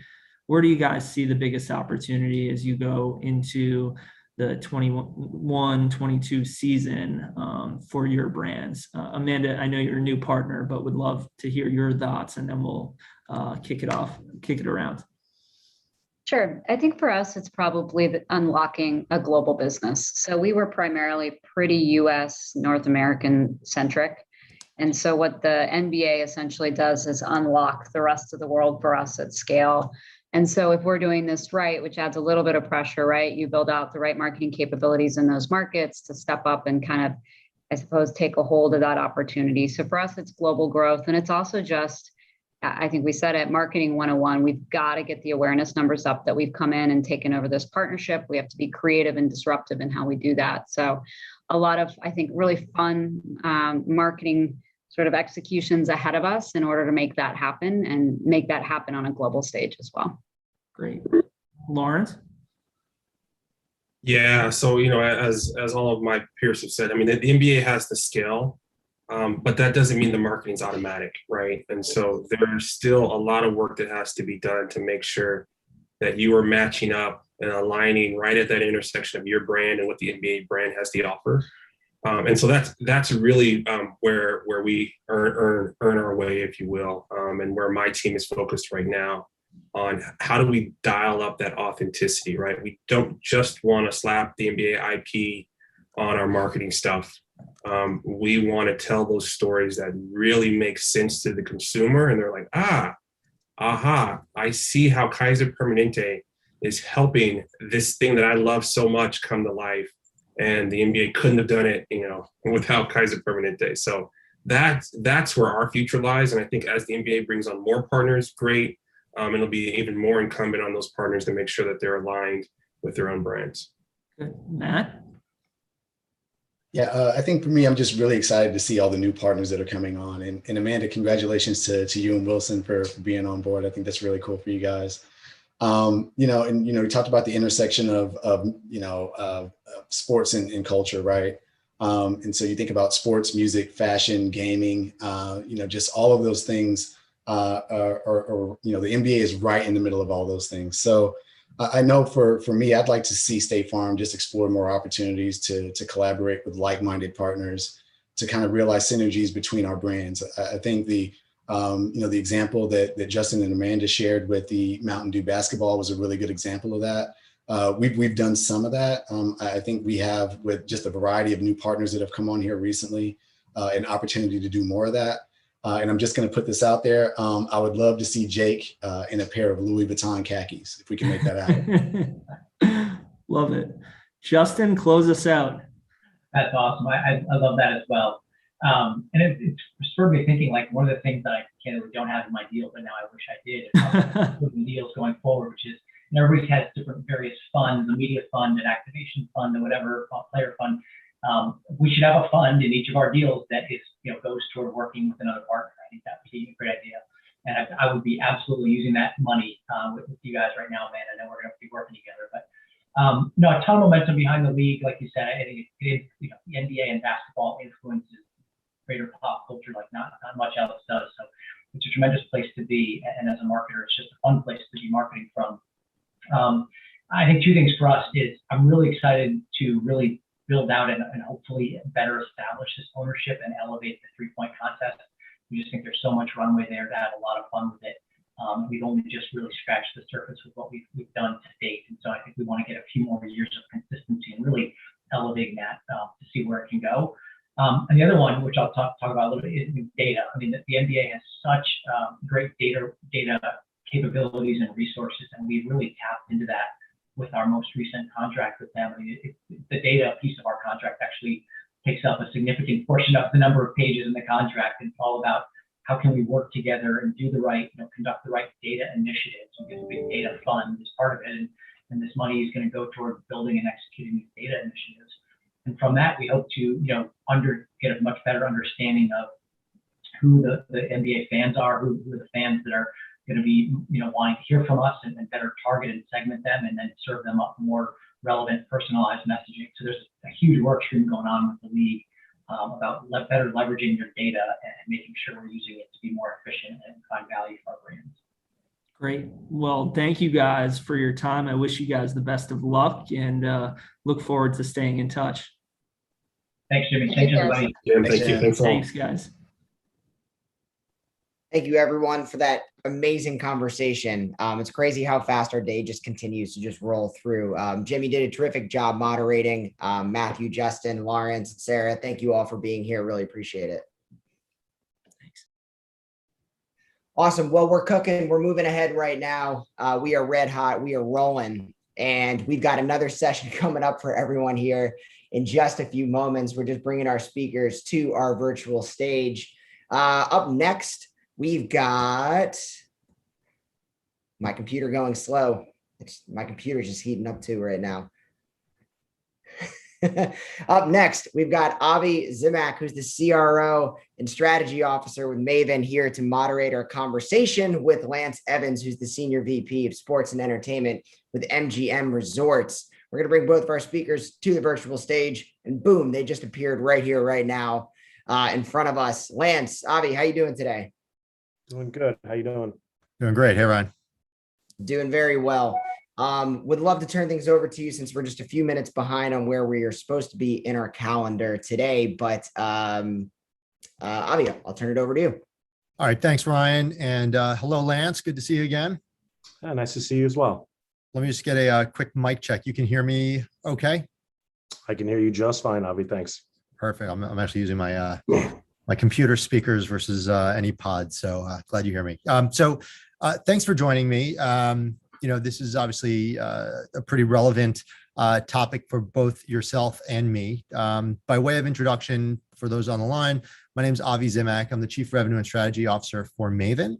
As I told Lance, I'll give a quick 30-second elevator pitch on who we are. But really the purpose of this is to hear from Lance and all that he's doing at MGM. Maven is essentially a media platform for independent publishers. We run sites like Sports Illustrated, which is why I'm doing this interview, along with sites like The Street, A&E's History and Biography, and about 120 other independent publishers that sit on our platform. We have a global reach of about 140 million uniques on a monthly basis. Not only do we run all those digital properties, but yes, we do have the iconic Sports Illustrated that we run and operate as well, magazine that is. And my purview is as Chief Revenue Officer is really overseeing the monetization of these brands across the entire platform, both from a direct sales standpoint, programmatic standpoint, and really anything that touches revenue coming into the company. Lance, this is all about you. And you and I had a great conversation coming in, and I think I described to you the first hotel resort I ever stayed at in Las Vegas was an MGM property. It was my first time in Las Vegas, which is going back about 25 years. And I went to my first ever CES show by myself. This is before what it is today. And I'll never forget walking through those doors and going up the elevator and then landing on my floor and just looking at like these massive long hallways in what seemed to be every direction. But MGM's a lot more than that. And I want you to describe that in a second. But before you do, if you just maybe briefly describe what your purview is at MGM as a Senior Vice President of Sports across all resorts internationally and domestically. Sure. And I'm glad you gave the PG version of your first Vegas experience. It's only PG, only PG. So I oversee all of our sports business for MGM Resorts. And some people always ask, well, what does a casino resort hospitality business have to do with sports? And it's kind of a two-prong approach. So obviously the emergence of sports betting has put sports in the spotlight for Las Vegas and our business. So I oversee all the relationships that we have on behalf of the enterprise. So that's league, team, athlete relationship, conferences, et cetera. So obviously we're in the middle of summer league and we have a great relationship with the NBA. So that's one side of it. The other side is the events. So bringing as many sporting events to Las Vegas and any of our regional properties as possible. So when you think about sports, you think about all the great events that have happened in Vegas over the years. And most recently, with the exception of Summer League, which is here today, last week we had the CONCACAF Gold Cup, which was a soccer match at Allegiant Stadium. We have Leagues Cup with MLS. We have the NFL draft coming next year, and obviously the Raiders coming up, I think this weekend, that is our first preseason game. So lots of sporting activity, and my goal is to make Las Vegas the sports capital of the world. That's great. It's actually pretty awesome. One of the guys on my team, a colleague of mine, his name's Mark Pattison. He's a former LA Raider. He's also the first NFL athlete to actually conquer all 7 summits. He just hiked Mount Everest. He was there for about 2 months. Pretty impressive. And the Raiders invited him back to Las Vegas to check out the new facility. So he was just there last week. He said it's absolutely unbelievable. So kudos to everything that obviously you at MGM and what Las Vegas is doing just for sports in general. Yeah, it's really, Allegiant Stadium has really added a great element to the city. In a lot of cases, MGM Resorts, we own and operate 3 arenas: T-Mobile Arena, Grand Garden Arena, and then Michelob Ultra Arena, formerly Mandalay Bay Event Center. But those capped at 20,000 capacity. So to have Allegiant at 60,000 plus just opens up the door for a lot of large scale events that we couldn't host in the past. That's great. So, just to take a step back, when I think about MGM, right, I do think about that massive, amazing hotel. And obviously you have a lot of other properties, whether it's, the luxury property Bellagio or Mandalay Bay.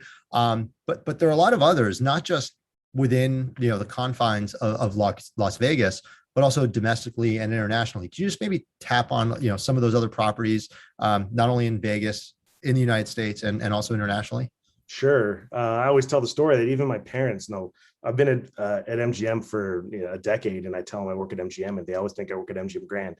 They don't realize that we have 29 resorts globally, not including our online footprint, which is BetMGM, and we have 13 properties in Vegas, which is basically half of the Las Vegas Strip, ranging from Excalibur all the way up to Bellagio and Aria, et cetera. So pretty big footprint in Las Vegas. We have 8 regional properties kind of around the US, anywhere from Cleveland and New York to DC, Mississippi, Detroit, just to name a few. And then we have an international presence as well. So we have properties in China, so 2 casino resorts in Macau, and then a Bellagio in Shanghai, and a few other non-gaming properties in China.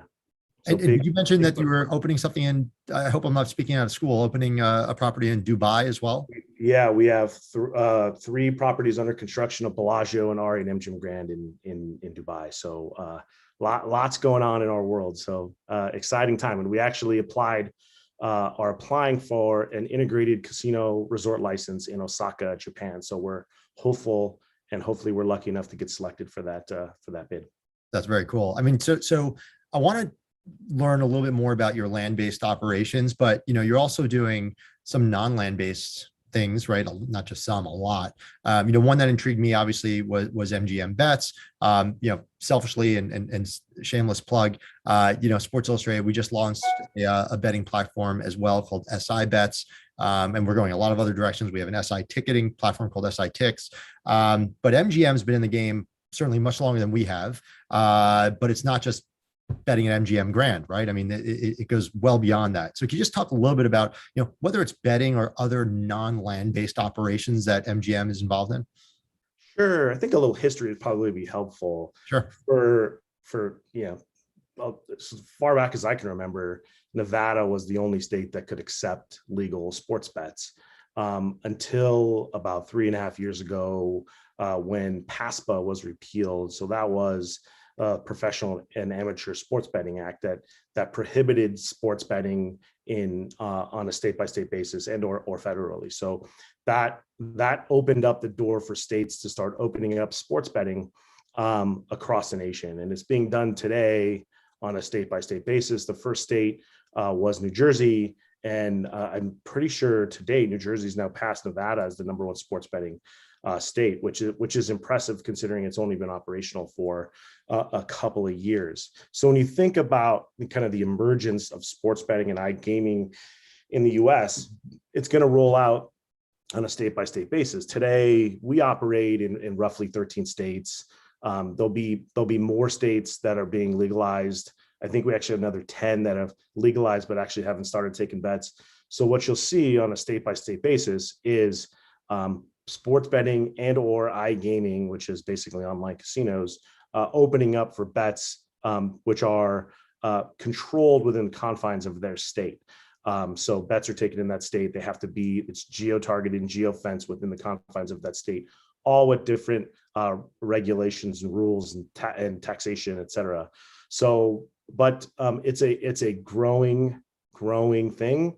And I would be lying if I told you that the majority of people who ask me to speak about sports betting, because it's the belle at the ball, as they would say. We are very, very popular because you can see us and our competitors spending money on teams, leagues, athletes in hopes to drive as much traffic and downloads and deposits to BetMGM. And just, sticking on the betting for a second, again, MGM arguably does it better than anyone, right? You know how this show works, if you will. How do you attach that to other brands and other initiatives, loyalty programs, et cetera, that MGM already has in play? Yeah, I think that's a true differentiator for us, right? So when you think about a true, kind of an endemic online iGaming or sports betting operator, their entire footprint is online. So to be able to connect our digital business with our land-based business. So imagine you make a bet in New Jersey, and then you have the ability to go to Borgata, or you have the ability to come to Las Vegas to see a Lady Gaga concert or Bruno Mars concert, or go to the spa at the Bellagio. Those are benefits that are unique and not exclusive to us, but in the case of BetMGM, it drives loyalty and behavior to our online business because they can be rewarded with real world rewards. That's cool. I mean, and that's certainly something that not everyone within your competitive set can offer, at least not today. So in essence, gives you guys a very nice leg up on that competition. Beyond betting, right, and obviously beyond your land-based operations, are there other initiatives off land that you guys are focused on? Yeah, you know what? I mean, we have our strategic pillars, and we try to follow those as much as humanly possible. And I think about what those are. They all start with, first and foremost, are wanting to drive behavior to our properties, and whether that's an online property or a land-based operation, we're trying to drive people to those businesses. And so right now, trying to amplify and grow our online business to be a household brand and to convert as many of our land-based customers into our digital businesses, and in reverse, right? So how do we get the people who only signed up in Colorado that have never been to one of our land-based properties into those properties? So we have to look at it both ways. So I think the growth and amplification of our online business is our top priority, right? When you think about that, and then how do we do that? Obviously I don't think we can cover it in 15 or 20 minutes, so I probably won't do much. But so that is, when I think of our top priority, that's it. But when you think about other things we're trying to do in sports, and obviously this is the topic of sports marketing and specifically basketball, it's about events. Events drive interest, right? So, I mean, there's thousands and thousands and thousands of fans at the MGM Resorts NBA Summer League this week through our partnership with the NBA.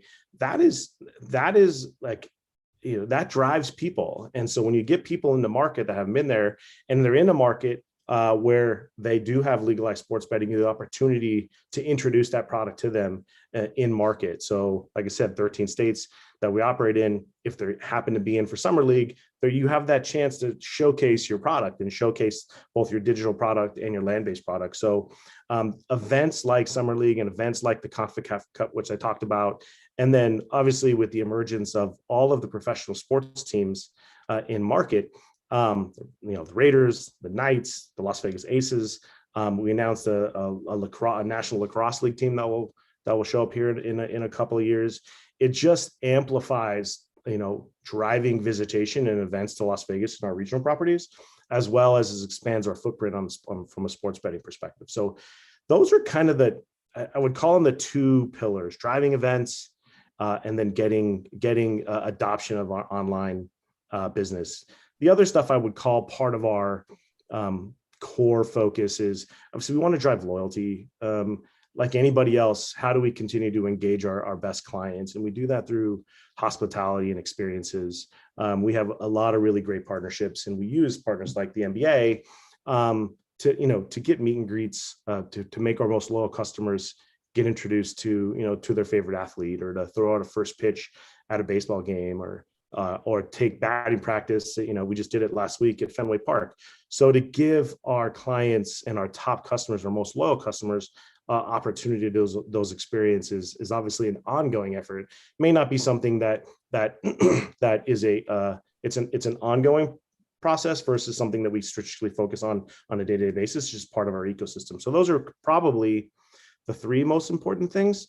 But like I said, sports is growing in this town, and I could tell you this: it's growing at such a high rate. And another example of that is the NCAA. So I was about to ask about that, right? I mean, because they just recently lifted a ban, right? They did. So the NCAA for a while banned Nevada because of sports betting to do championship events. And so with 13 states now with sports betting, it would have been hard to throw a lot of events if you couldn't have it in states that operated with a sports betting market. So they opened up bids to Nevada. We were lucky enough to win a few of them, including a NCAA regional basketball championship, amongst a few others. So MGM Resorts will host 3 or 4 larger scale sporting events, and the destination as a whole will host a lot more. That's great. I do you realistically believe, and I've got to assume the answer is yes, but with everything going on in Vegas right now, right? You've got so many sports coming in. You've got the lift of the NCAA ban. You've got a professional football team in market now, right? And you just mentioned you brought lacrosse into market. You've got soccer, everything. I mean, could Las Vegas actually become the top destination for sports? Full stop. I mean, I can't think of another city that has the capacity and capabilities as Las Vegas. And so when you think about, obviously we're half of it, but you think about 130,000 hotel rooms in town with multiple, we own 3 arenas, but there's actually 5 arenas in town. And now you have a world-class, arguably one of the greatest stadiums in the world. And then you have the amenities that go along with it to help with shoulder programming. I mean, you come to a football game at Allegiant Stadium, the next night you could go to Bruno Mars. So I'll give you an example of that. We have a great partnership with USA Basketball, the gold medal winning USA Basketball teams. Men's and women's were here to do their training camp.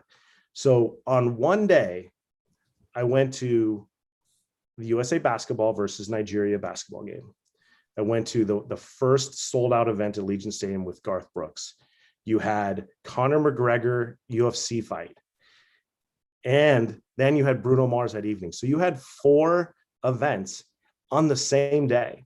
And the town completely supported it. So if I think about a town one city that can absorb so much programming at one time, I can't think of another city that can host as well as Las Vegas can.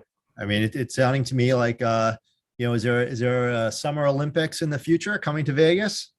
I mean, I don't know about that, but I know you got Los Angeles in 26. So I think that, it's only a short 1-hour flight or a 4-hour drive. So I think we'll probably get our share of that overflow business, and we'll take it all.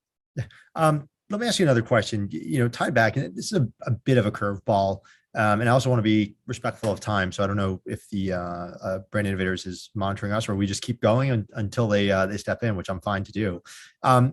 Experiences, right, is such an imperative part of your business. You talked about experiences, you talked about events, right?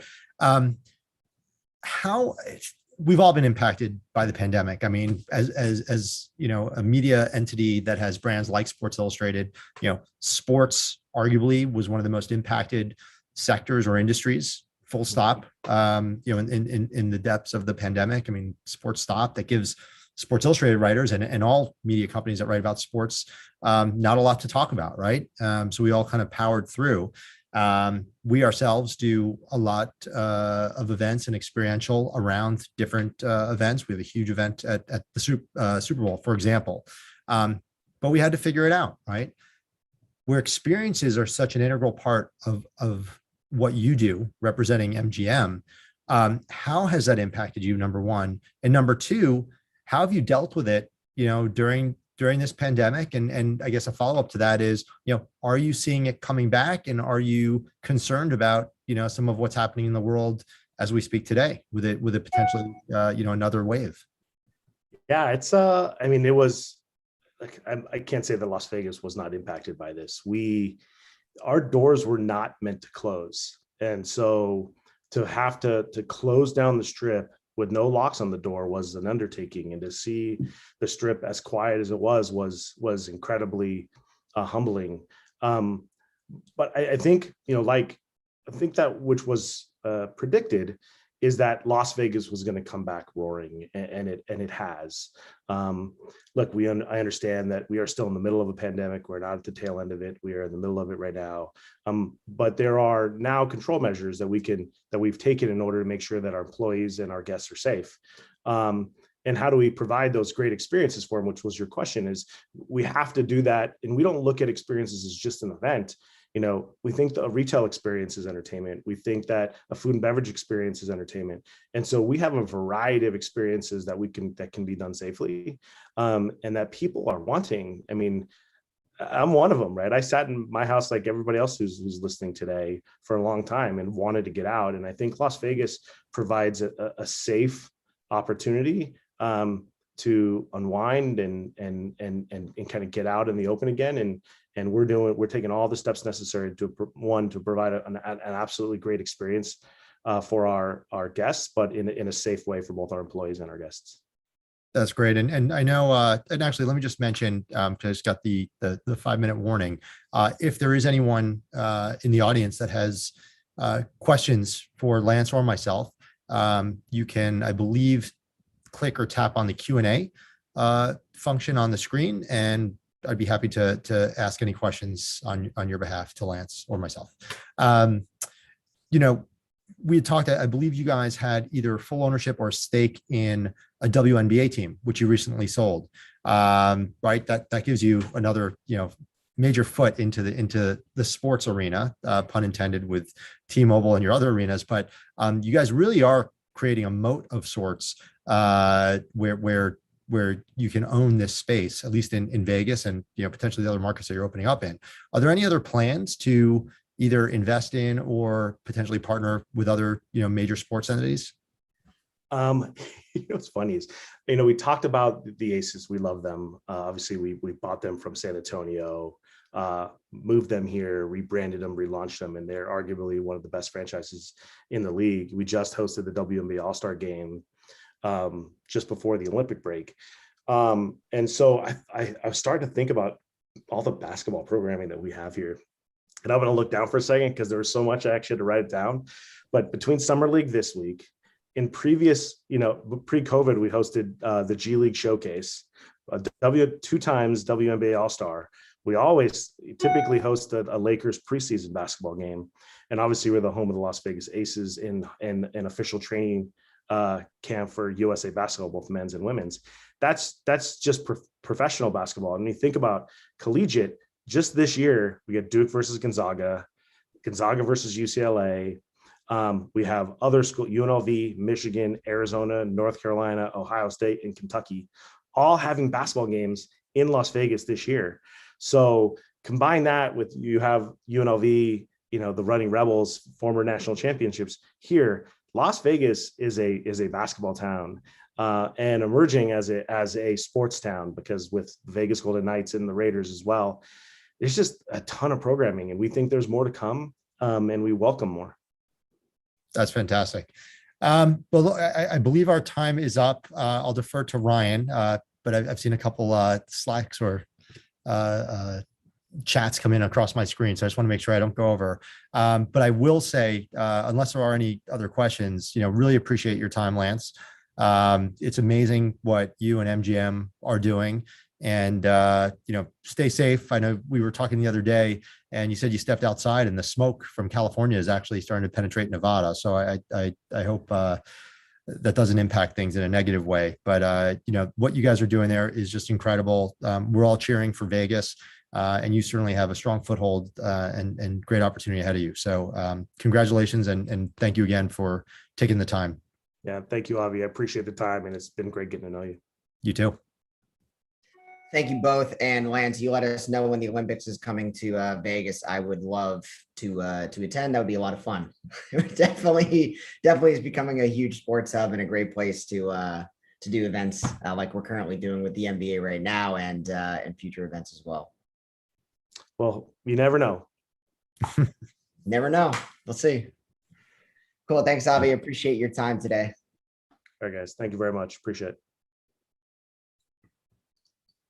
Awesome. We are getting close to the end of our day right now. And what we're going to do is we're going to be looking to bring our last panelists to the stage here in just a moment. I know that we are going to be pulling them through, but in the meantime, what I would love to do is just kind of bring in, I think we have Nathan here with us. Oh, we've got Earl here too.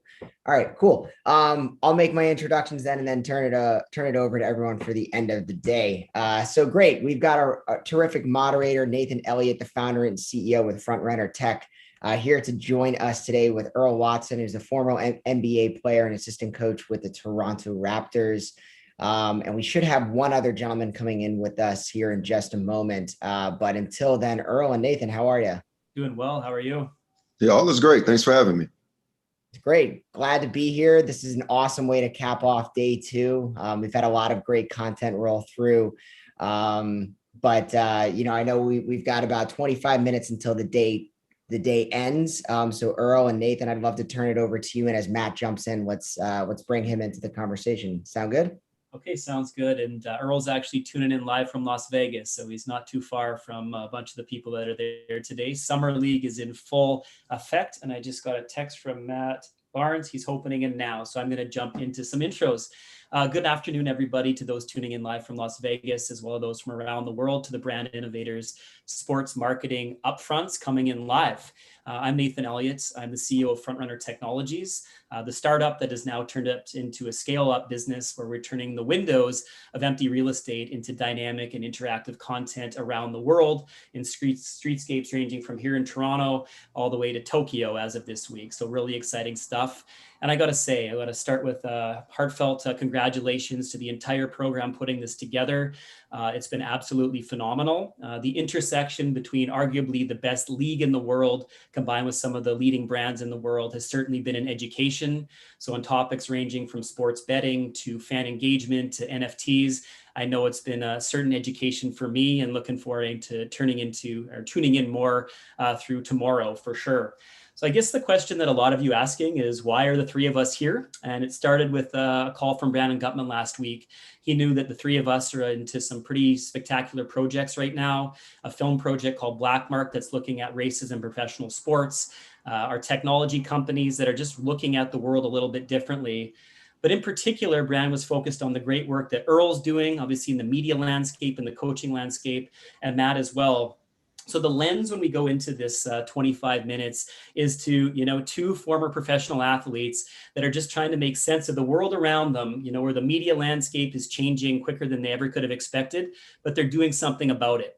So we've titled this episode, if you will, Transition Game, and specifically on how two former teammates, UCLA Bruins, they played together, had significant NBA careers, but transitioned to arguably more important and more impressive off-the-court careers that ranges from coaching, as Earl will detail, media, as Earl will speak to and Matt will speak to, as well as the social justice movement, which they're both at the helm of. So before I get going and as we wait on Matt, I'm going to see what Google has to say here as a brief intro on Earl. Earl Watson is an American professional basketball coach and former player who was just named the assistant coach of the Toronto Raptors. I'm super pumped up about that. He played basketball at UCLA for the Bruins, where he was a 4-year starter and named to the conference as a senior in the Pac-10. Watson played 13 years in the NBA and later became a head coach of the Phoenix Suns, the first UCLA player to do so, as well as the first NBA coach of Hispanic descent, and what an amazing accomplishment. Earl is a highly sought after in-studio basketball analyst who uses his on-the-court acumen to connect with viewers of all age groups. Proud father, Earl contributes greatly to the Black, Hispanic, and youth communities, and he founded the Earl Watson Early Childhood Center in Kansas City in 2013. Matt Barnes, he played 14 seasons in the NBA, was a world champion in 2017 with the Golden State Warriors. Known as one of the most outspoken and explosive athletes of the generation, he flourished in this sort of trash talking me against the world attitude. After retiring in 2017, he transitioned really well as an NBA analyst for ESPN. And in 2019, he teamed up with a former teammate, Steven Jackson, to debut Showtime's All the Smoke, which quickly catapulted into one of the greatest podcasts in the world today. Impressive features, array of athletes, including the late, great Kobe Bryant, and look forward to hearing about that ascent. Off the court, Matt also founded Athletes versus Cancer, which is in honor of his late mother, Anne, who passed away of the disease in 2007. And Matt is the proud father of 3, and 2 of his kids are making some inroads in the media landscape themselves, which he'll probably talk a little bit about. Gentlemen, nice to see you. Thanks for tuning in.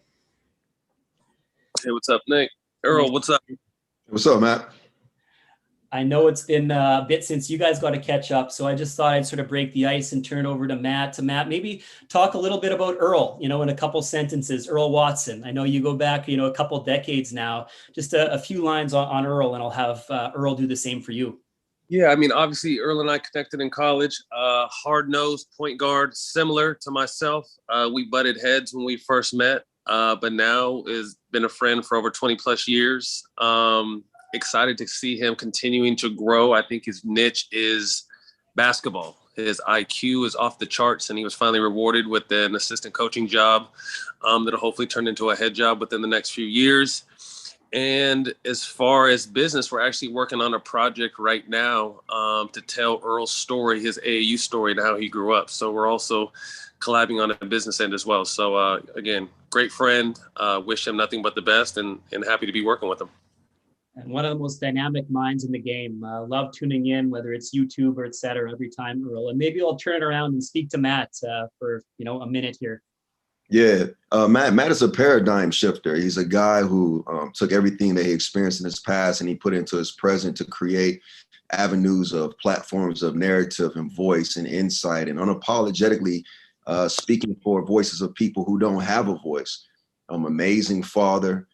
He expresses himself in every different way, from tattoos to creativity to just genuinely caring about the community. And his voice is powerful. Anytime I need something moved on Twitter, I hit Matt, and Matt moves it for me. So that's my brother for life. For sure. And you could see that. And Earl and Matt are part of an upcoming series, Black Mark. And Earl was just such a wellspring of insight on their friendship and careers, and just grateful for your time today. So without further ado, we're going to jump into it. And Matt, obviously we get an opportunity to work together weekly, and had an opportunity to go to the All the Smoke cast, I guess, in November of 2019, when you were really just getting going. You've now celebrated your 100th episode. So really, you've said in the past that the podcast space found you. You didn't find that. So I want you to talk a little bit about that, and just sort of describe the journey of 100 episodes and really what the All the Smoke has been done to really refocus you on the content creation space. Yeah, I mean, it was really, like I said, had no intention of doing a podcast, didn't really know what the podcast was. And still, to be honest with you, although we're upon our 100th episode, I've maybe watched 3 or 4, if I could be completely honest. But I just wanted a space that wasn't out there yet. I kind of feel like there's always kind of been a line drawn in the sand between media and athletes. And obviously, I've been an athlete my entire life, but wanted to, once the opportunity presented itself, wanted to kind of create a safe space for athletes to come and talk and tell their stories. And there was a quick story earlier today. We released Fat Joe's episode this past Thursday, and the response has been just overwhelmingly, this is our favorite, this and that. So I hit Joe up and just thanked him. And he's just like, to be honest with you, Matt, this was my favorite episode too, because you guys have created an environment that there's no hidden agendas, no gimmicks. I know you're not trying to get me to say anything that I don't mean or twist my words. It was just a real authentic, organic conversation amongst brothers. And when I thought of this show in 2019, that's just what I wanted. Again, I wanted a safe place where athletes, celebrities, and others can come, let their guard down, and tell their stories. And we've been blessed with some of the best talent, and I say talent overall because we've had athletes, musicians, actors, actresses in the world. And for some reason, we always get them saying, okay, man, I've never told this story before, but I'm going to tell you, so I really, take pride in that, in our approach and the comfortability we allow our guests to have, that they can really just let their walls down, because I never wanted it to be, let me stick a microphone in your face and get your thoughts. I wanted it to be a relaxed environment, maybe a drink or a smoke, and really just, chop it up like we would do without the cameras on. So we found a way to capture that magic that we would have inside of our basement or inside of our man cave and share that with the world. It seems like the personas almost forget that the cameras are on. You look like guys that's, Steph Curry. There was sort of, obviously like a new level of just who he was that you just were able to extract. So that's been sort of a key takeaway. And really, do you think it's the authenticity and sort of just the ability to sit back on the couches that is the success? Because it's been described as more than a podcast. Like you guys say that, is that sort of what your big wins have been to date? Yeah, I mean, like I said, the goal was just to create a comfortable environment. And obviously, when you get a Steph Curry or a Kobe Bryant, rest in peace, a Snoop Dogg, you know what these guys are great at. Steph is the greatest shooter of all time. Snoop is 35 plus years in the rap game. Kobe was one of the greatest of all time. But I always wanted to show our fans the side of these guests that I know when the cameras aren't on. Again, like I said, that's just the side they'll show me. And I just think I have an ability. I think it was funny. I was talking about this in another interview. Nate, you and I can ask Earl the exact same question and get two completely different answers because of the way we'll shape the question or the way we can relate the question into something we have done in our lives. And I think I don't know how I came up with it. Maybe just years of arguing and talking, but have a way of being able to form and shape questions to get the best response, a comfortable response, a response where that it's not going to be flipped, twisted, or used as clickbait, but just a genuine response. So I do, like I said, I do take pride in it. And that's one thing that a lot of our guests say is just like, I was able to let my guard down. I was able to let my walls down with you guys. And again, I think that's when you get the best content. Mm-hmm. Yeah, for sure. And sort of on that topic, Matt, as you know, you have some of the leading brands and some of the key decision makers in the world today. So those who might not know about All the Smoke or Matt Barnes, why should they sponsor All the Smoke next year? All the Smoke, again, is a platform that allows people to be themselves. I think so often today, everything is sugar-coated or guarded with understanding. Again, all these amazing brands out here, there's a line to follow when you are able to align yourself with some of the top brands in the world. But I think there's also a way to be real and authentic and true to yourself. And I think I've always been that way. I've been unapologetically me. Like Earl said early on, it comes with the good and the bad, but it comes from a pure place, an honest place. And again, I just wanted to be able to bring that kind of atmosphere and environment, not only to our guests, but to our fans, because I mean, that's, some of the favorite stuff I do is reading comments. And when you hear fans saying, this is the greatest podcast, or I've never heard Kobe speak like this, or I've never heard Steph be so free in an interview, I really do take pride in that. And in a short time, we're coming up on a 100th episode, which was released August 19th with Carmelo Anthony. We've been able to change the game in the podcasting space. We are awarded iHeart Sports Podcast of the Year. We are nominated for a few Webbies.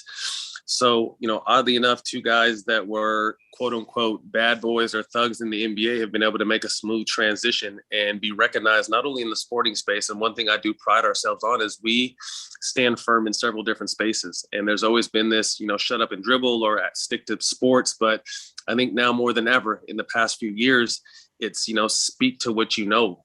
And, with my partner, Steven Jackson, leading the biggest rally march in the history of our country, with his brother George Floyd passing last year, we're respected in not only the sports lane, but the social justice lane and the political lane and social equity lane. There's so many different spaces, fatherhood, that we can intelligently speak to. That's why I always try to say, like, we're so much more than a sports podcast. I feel like, when they say sports podcast, obviously it's an honor, but I feel like that's kind of putting a ceiling on who we are and what we're about. We just want to bring great content, so we've just wrapped season 2. Heading into season 3, we'll start a new podcast tour with a company called Light, where we'll hit some major cities and also provide not only a podcast with the big time guest, but we'll also provide an A-list musical guest and an A-list comedian to kind of bring a whole environment and an ecosystem to what we do, and also adding skits and cartoons. So this is kind of just the new wave of what content creation and how you get your information and how you get to know people. And it's really an honor in such a short time that, we're one of the people, at the head of the class. For sure. And it's the idea of athletes just gaining their voice or regaining their voice. Like, Steven Jackson and Jermaine O'Neal just today on Netflix, it's the Malice in the Palace, this ability to tell those stories that have not been told from the true perspective or the real perspective thus far. And that brings me to a question with Earl, who obviously you're one of the busiest people I know, and arguably the most articulate voice sort of in the game. And you've been busy sort of on multi-channels. You work the YouTube channel, but you've also worked the traditional media channel. So to share your words of wisdom, can you explain sort of your experience on working sort of both the new age models of the YouTube and those more traditional, and sort of what that means on your understanding of content and how it needs to be delivered today? I think we have to lead our consumers of the future. And for me, I watch what my children do, and they only watch YouTube or their cell phones. And I think that's where Matt has been able to produce a show where it's like, in your hand ciphers. It's not really interviews with Matt do, just speaking on Matt. He has the trust, and similar to me, I have the trust of people because we lived it. For me, I played for all the amazing coaches, and articulating basketball is really simplification and simplifying how you teach it. And I've been blessed to do NBA TV, Pac-12 TV, travel teams. I had 170 of them before I stopped doing them. Yeah. Put 500 kids into college, and I needed to transition. And being a young head coach and being around great coaches, I realized the greatest coaches are teachers. And I think that's kind of what you have anytime you have anyone articulating or producing content or, any type of rhetoric for, whether it's Matt on All the Smoke or me up, on NBA TV. Mm-hmm. Like, you're a consummate sort of coach, like you see that, and when it comes through, and I think you're able to align with audiences, that make, for me, like who's never played basketball, just more simple to understand. That's certainly a gift. On the topic of coaching, we know that in recent weeks you've been named the assistant coach of the Raptors. Look forward to seeing you on the sidelines here. Was becoming an elite NBA coach always in the cards? Obviously, you were one that transitioned sort of well and did that very efficiently and effectively into the Phoenix Suns. And how did you sort of shift from the mindset of a player into that of a coach, and to do it so quickly?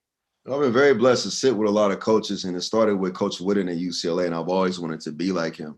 And I never thought I wanted to coach, but every stop along the way, I had amazing coaches from, Jerry West, Hubie Brown, Larry Bird, Nate McMillan, Jerry Sloan, the list goes on. I started coaching with the Spurs and Pop. And one on every stop is the greatest teacher is imagination. If you can have imagination, then you can almost create anything you want. You can manifest it and explain the why. People start to imagine, and it's somehow amazing how it happens. Yeah. And I think that's been my greatest tool, always imagining and creating different things and seeing the game differently. And like Matt, when Matt does an interview, people trust him because he's relatable, he's lived it, and he's exposed his trials and tribulations, his imperfections. But we know all imperfections, every masterpiece has imperfections. And it's similar to me, I lived it. My trials and tribulations, you relate and you get to where the person is in order to take them up. Mm-hmm. You can never capture any attention if you start about your accolades and where you are. You have to go to where they are or meet them where they are, and they somehow connect to you. And it's amazing what you can do once you capture the other person's attention and you both start creating things together. And I think an example of that, you were in the news quite a bit last couple of weeks, in Devin Booker, who, basically came out and said that he owes so much to you, for your early belief in him and sort of fostering that skill. So that's the sort of an example of that, at taking down and looking through perhaps the rust on the edges and getting through to see the true talent that can be there. So that's amazing. Real quick, Nate, not to cut you off. I think what Earl said is important, not only in sports, but in life, where you have to go down to that person's level, gain their trust and bringing them up. I learned that coaching my kids who are, started coaching them 4 years ago when I retired, and thinking like, I'm a 6'8" former athlete, tattooed. When I look down on these kids, they're probably just naturally intimidated. So, just kind of understand your crowd. I learned to take a knee and look them in eye to eye. And all the stuff I've done in my past doesn't matter if I can't get their attention and, like you said, spark their imagination and relate. So when I say that too, I work with, troubled teens, I work with gang units, and everything that I've done, like I said, my accolades, my championships, my 15 years in league, doesn't matter if I can't go down and spark their attention and gain their trust and bring them up. I think too often when you've accomplished stuff or you just get a little bit older, we have a tendency to speak down to people, and not in a disrespectful way, but just speak like they've been where we've been and accomplished what we've accomplished. And obviously they haven't. So to be able to really grab someone's attention or gain their trust, like I said, Earl said it perfectly, you have to go down to their level, understand where they're at and where they're trying to go, get that attention, get that trust, get that respect, spark their mind, and then try to bring them up with you. So not to cut you off, but I think that's just such an important analogy, not only in sports, but in life in general.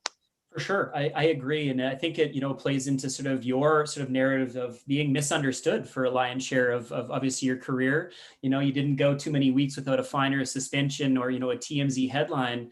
But, you fast forward to, this week, you're on a cooking show. And, I got the pleasure of doing a phone call with you as you were sitting on the White House lawn, invited by the Biden administration. And then a month before that, the day before the election, flying into Florida with the help to, try to swing that said state again with Biden.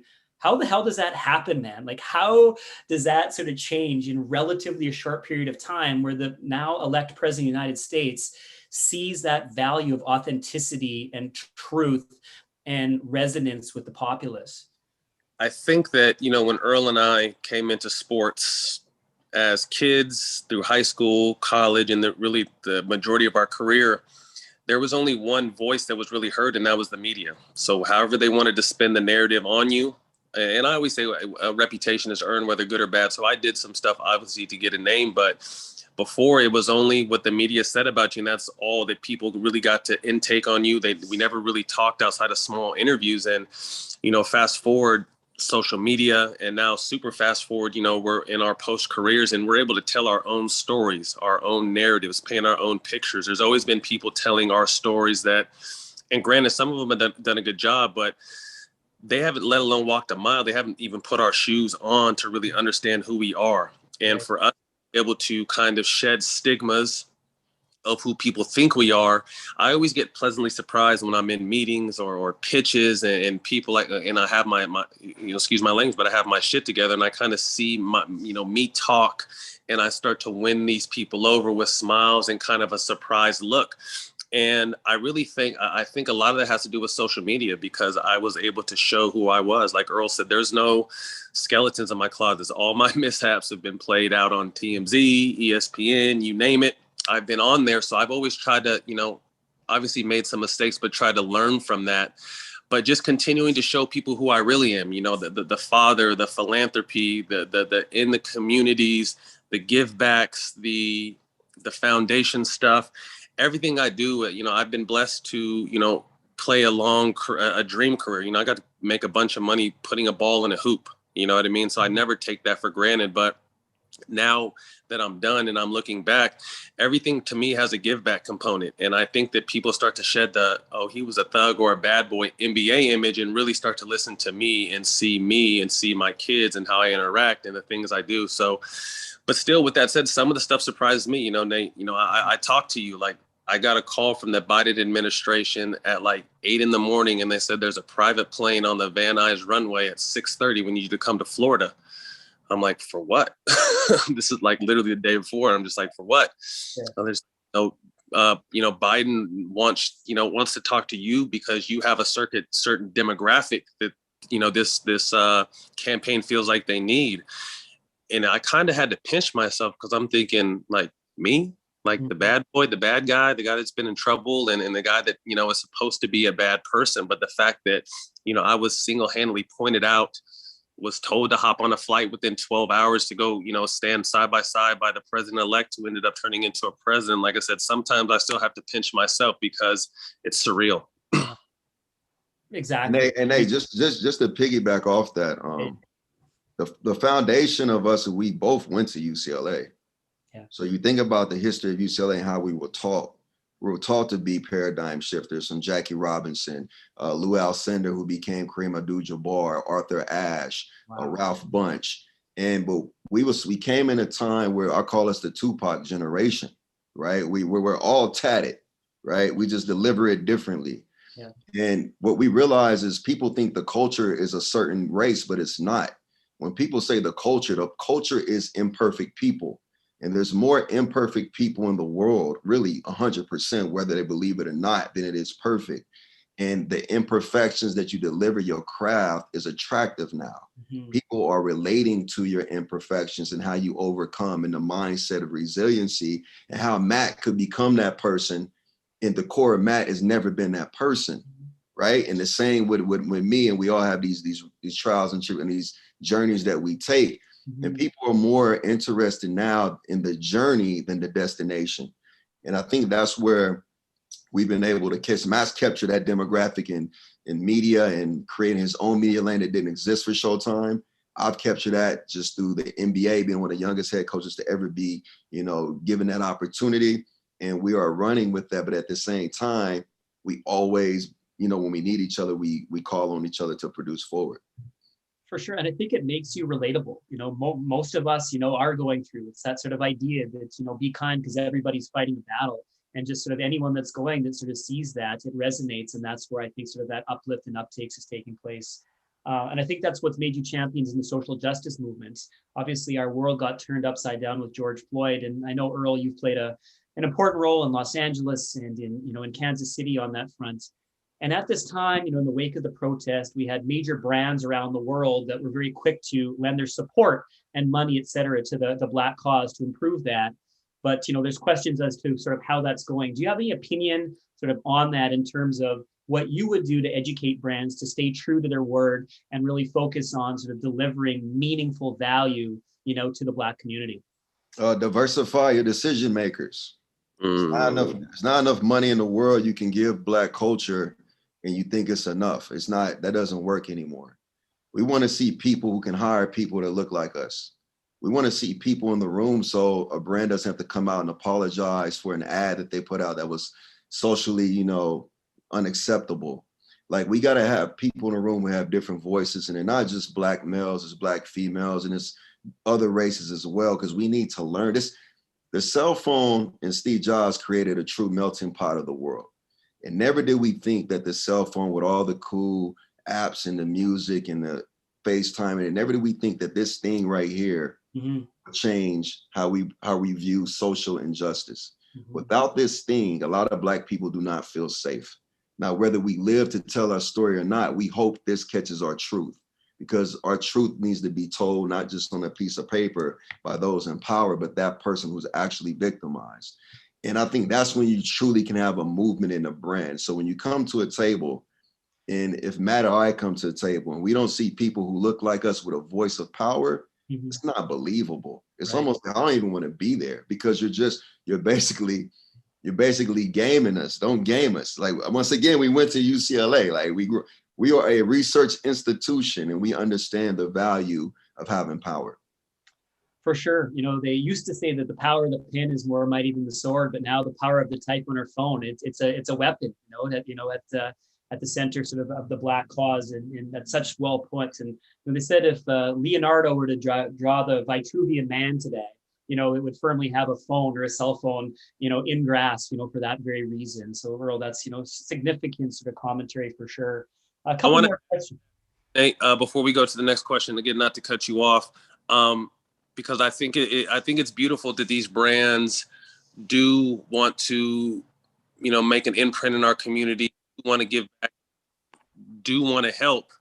But at the same time, it's really like Earl said, it's deeper than the money, because obviously the money is the start and the money will help, but it's really doing your homework, because a lot of these times these brands give these bigger name organizations all the money and say, you do what you need to do, instead of really finding the liaisons in the city, or the people who really connect dots in the city, and like I said, that goes more to the brands having to do their homework, because it's easy to give, for an example, Black Lives Matter some money, and you can think what you want to think about them. I'm not the biggest fan of them.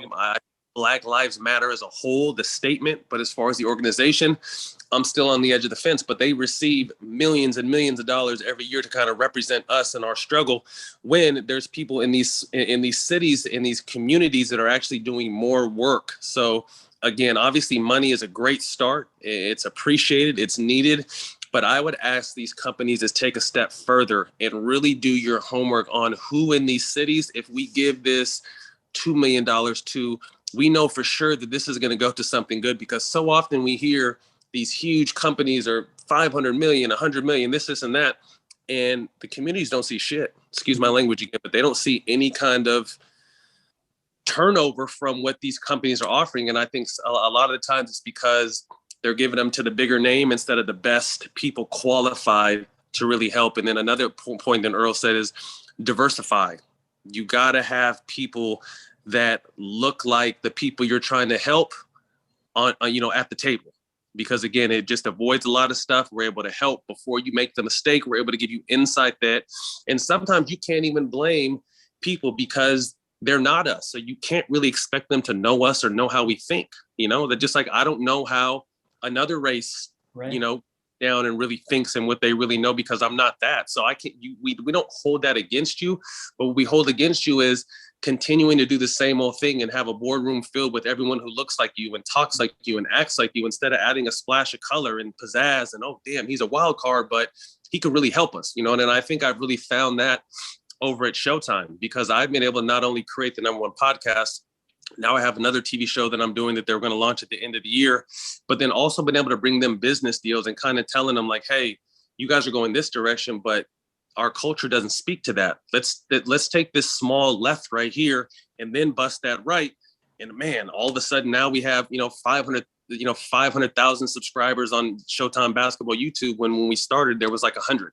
Mm-hmm. You know what I mean? I think, again, it's very important to diversify the decision makers, because it'll save you some trouble. But then also at the same time, we learn from each other. We're going to learn from you. You're going to learn from us. And that's all we ask is, try to understand and try to learn us, because you're not us, but at the same time, try to learn us just like we try to learn everybody else. Nate, we call that KYP in basketball. Know your personnel.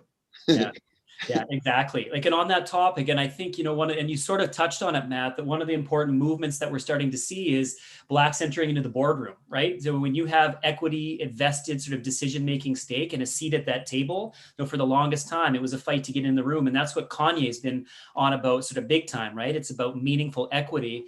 And that brings us to my final question to you is, you've been a dissenting voice in a bunch of different industries where you've chosen to often take the path of least resistance and go against the status quo to stick to what you believe. And the cannabis space is an example of that. Obviously been an advocate, a user for quite some time.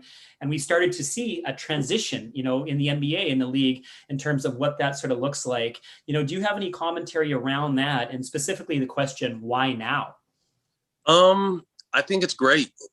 Myself and probably a bunch of other guys are thankful it finally happened, because we had to pay the cost during our career. I was someone who, and again, not to brag, but it helped me. I came from a functioning drug addicts, bad neighborhood, violence, abuse, and I found cannabis at 14. And little did I know all the things it was really helping with. I just know it helped me focus, it helped me sleep, and it helped me do some other things. So fast forward coming up on 30 years later, there's a bunch of medical research backing everything I knew. So it's been a long time coming. And again, it's erasing stigmas. There was a stigma back from the 70s, early 80s with the Reagan administration that this is a gateway drug and it does this, and that. But just like anything else, used correctly can really be beneficial. So I'm just a huge fan and proponent of cannabis being an option, and everyone can consume it in a different way. To me, I feel like this plant can help everyone from children to our grandparents, with day-to-day issues and things that everyone struggles with. So, I was very adamant along with Al Harrington, former teammate of Viola, of really pushing the envelope with the NBA and with the NBA's Players Association, because so often they just had to take our word, and our word wasn't good enough. But then you start getting these institutions that are finding these studies and giving all this information out, and that they're sitting back like, man, those guys were right this whole time. It does help with information. It does help with sleep. It does help with a list of things, all while at the same time, on the flip side, understanding the opioid crisis in this country. It's the biggest crisis we have in this country.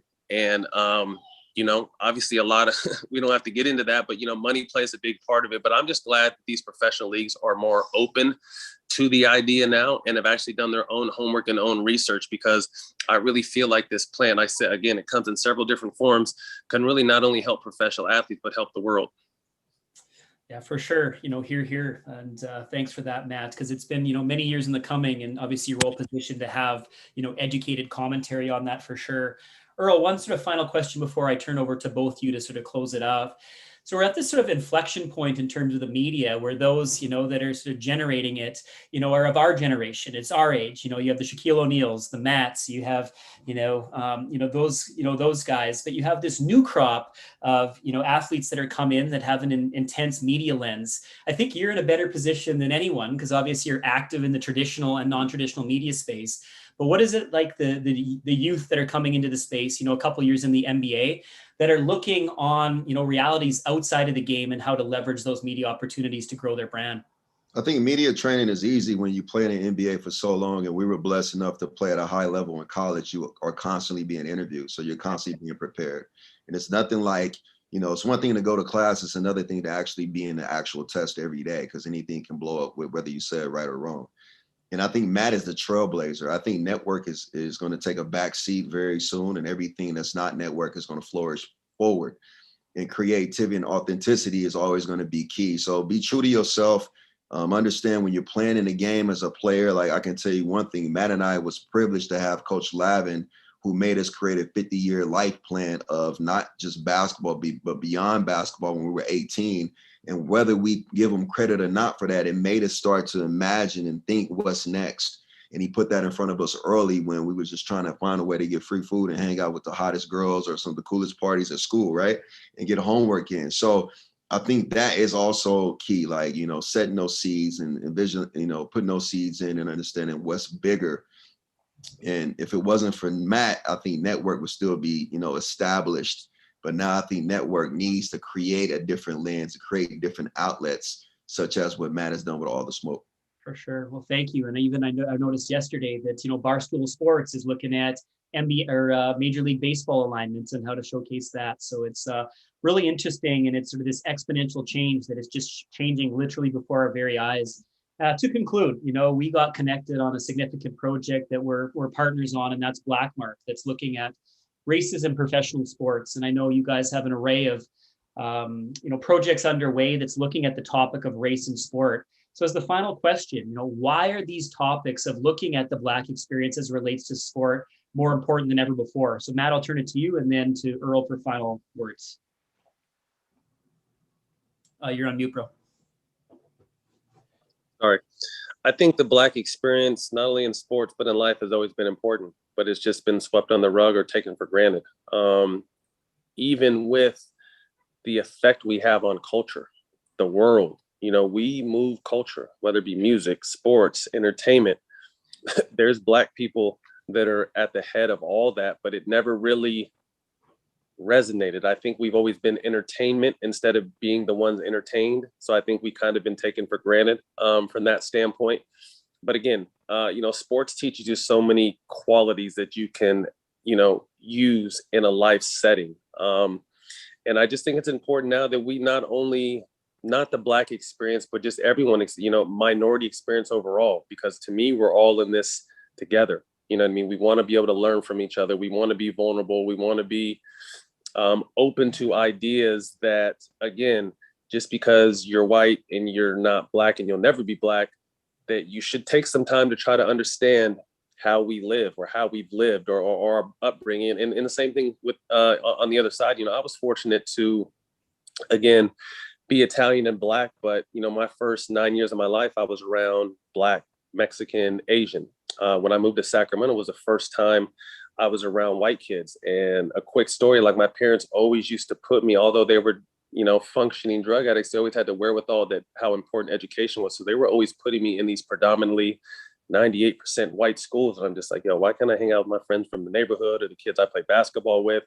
And they just always put me in these schools. But what it taught me was obviously the other side, hanging out with these white kids was the first time I ever ate dinner at the dinner table, ever went on a family vacation, ever had movie night with the family. This is all experiences I got from other white families that I never had in my household. So again, that allowed me to understand the other side. And I think today, as a 41-year-old biracial man, but identify as an African-American man, I thank my parents so much because it has almost made me a chameleon. And I'm able to move in and out of rooms and I can be anywhere from Compton to the White House and everywhere in between, and hold conversations that resonate with the people on the streets and hold conversations that resonate with people in the White House. So the Black experience, again, to get back to your point, is important to understand, but I just think everyone's experience is important to understand. And I think once we kind of take those blinders off that, I'm living my life and that's all that matters, I think we really have to start understanding how everyone is trying to live their life and have a little bit more understanding of our neighbor and our brother and our sister. And will that eradicate or abolish hate? I don't think so, but I think it'll give us a better understanding and we'll be more sympathetic and open to everyone else's struggles. Earl, some parting words on that topic of the Black, and obviously you, like Matt, come from a biracial experience, at one side the Black, but also the Hispanic. So any sort of words of wisdom based on, the life you've lived that for those listening in here today? I think exactly what Matt said. He said it from passion, and we know we can always speak from passion from our experiences, but when you get into that room, people want to see analytics. So analytically, we know a couple of things. The Black and brown people, their purchasing power is very high. And then you talk about, just analytics of people just moving forward in our country alone. The Black population is steady. The Mexican or Latino population is steadily growing. Every year, 1 million Latinos are eligible to vote. That's a big number. And when you really start to break it down and think about the Black experience, it comes from survival, right? So the Black experience is we come from this place of survival. So we learn to imagine and create opportunities because our life depends on it. And that's why we're able to change culture. We're able to push any product. We're able to create things that the whole world will follow because it's something very intriguing and attractive about seeing someone survive and make it. And I think that's where Matt has delivered that platform through media and sports and myself as well. And it's just the edgy part and the gritty stuff that we love that's able to turn lives and change lives and move product. And I think one more thing too, I think Earl said, we are taught to survive. That's not living. Surviving and living are two different things. And a lot of people in these Black and brown communities never get to live because they're trying to survive every single day. You know what I mean? So that's why myself and Earl and our brothers and sisters that have chosen to use their platform to better and open up doors for our community are so important, because a Black man could be 80 years old and he never lived. He just had to survive his whole life instead of getting an opportunity to live. So that's why I think it's so important for Black, brown, Asian, whites, everyone to really extend that hand if you're fortunate enough to be successful, to really open up doors for our brothers and sisters. Because, Earl's background was wild, and that's the story we're telling. My background was wild, and that's the story that's been told. But we could have very easily made a left or a right where we shouldn't have and been a statistic on the wrong end. Luckily we're a successful statistic, which is a blessing, and that's why we try to pay it forth every day. But we two people here definitely understand that our friends, cousins, other family weren't fortunate enough. Our brothers and sisters that we don't even know weren't fortunate enough. So that's why we kind of feel like it's our obligation to go back and help these people. The only time I'm looking down on someone is when I'm trying to help them up. For sure. And it's that idea of moving away from survival to somehow being proactive. And I think that comes back to the nature of this topic of transition game.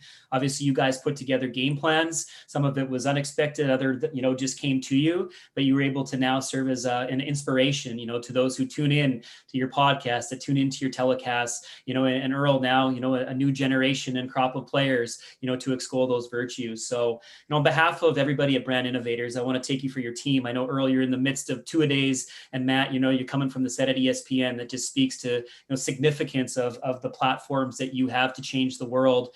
I'm grateful for your friendship and the partnership, and just wishing you a really great evening. So thanks for all you do.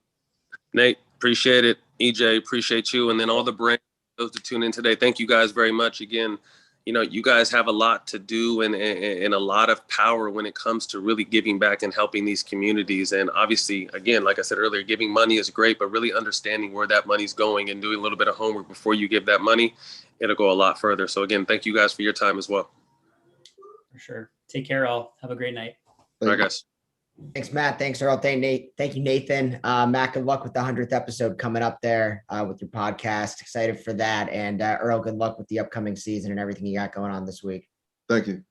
Nathan, terrific job moderating. And to all of our listeners, thank you so much for being here with us today. We really appreciate your time and energy. We have one more day coming up tomorrow. We're going to be starting up at 1:30 p.m. Eastern time.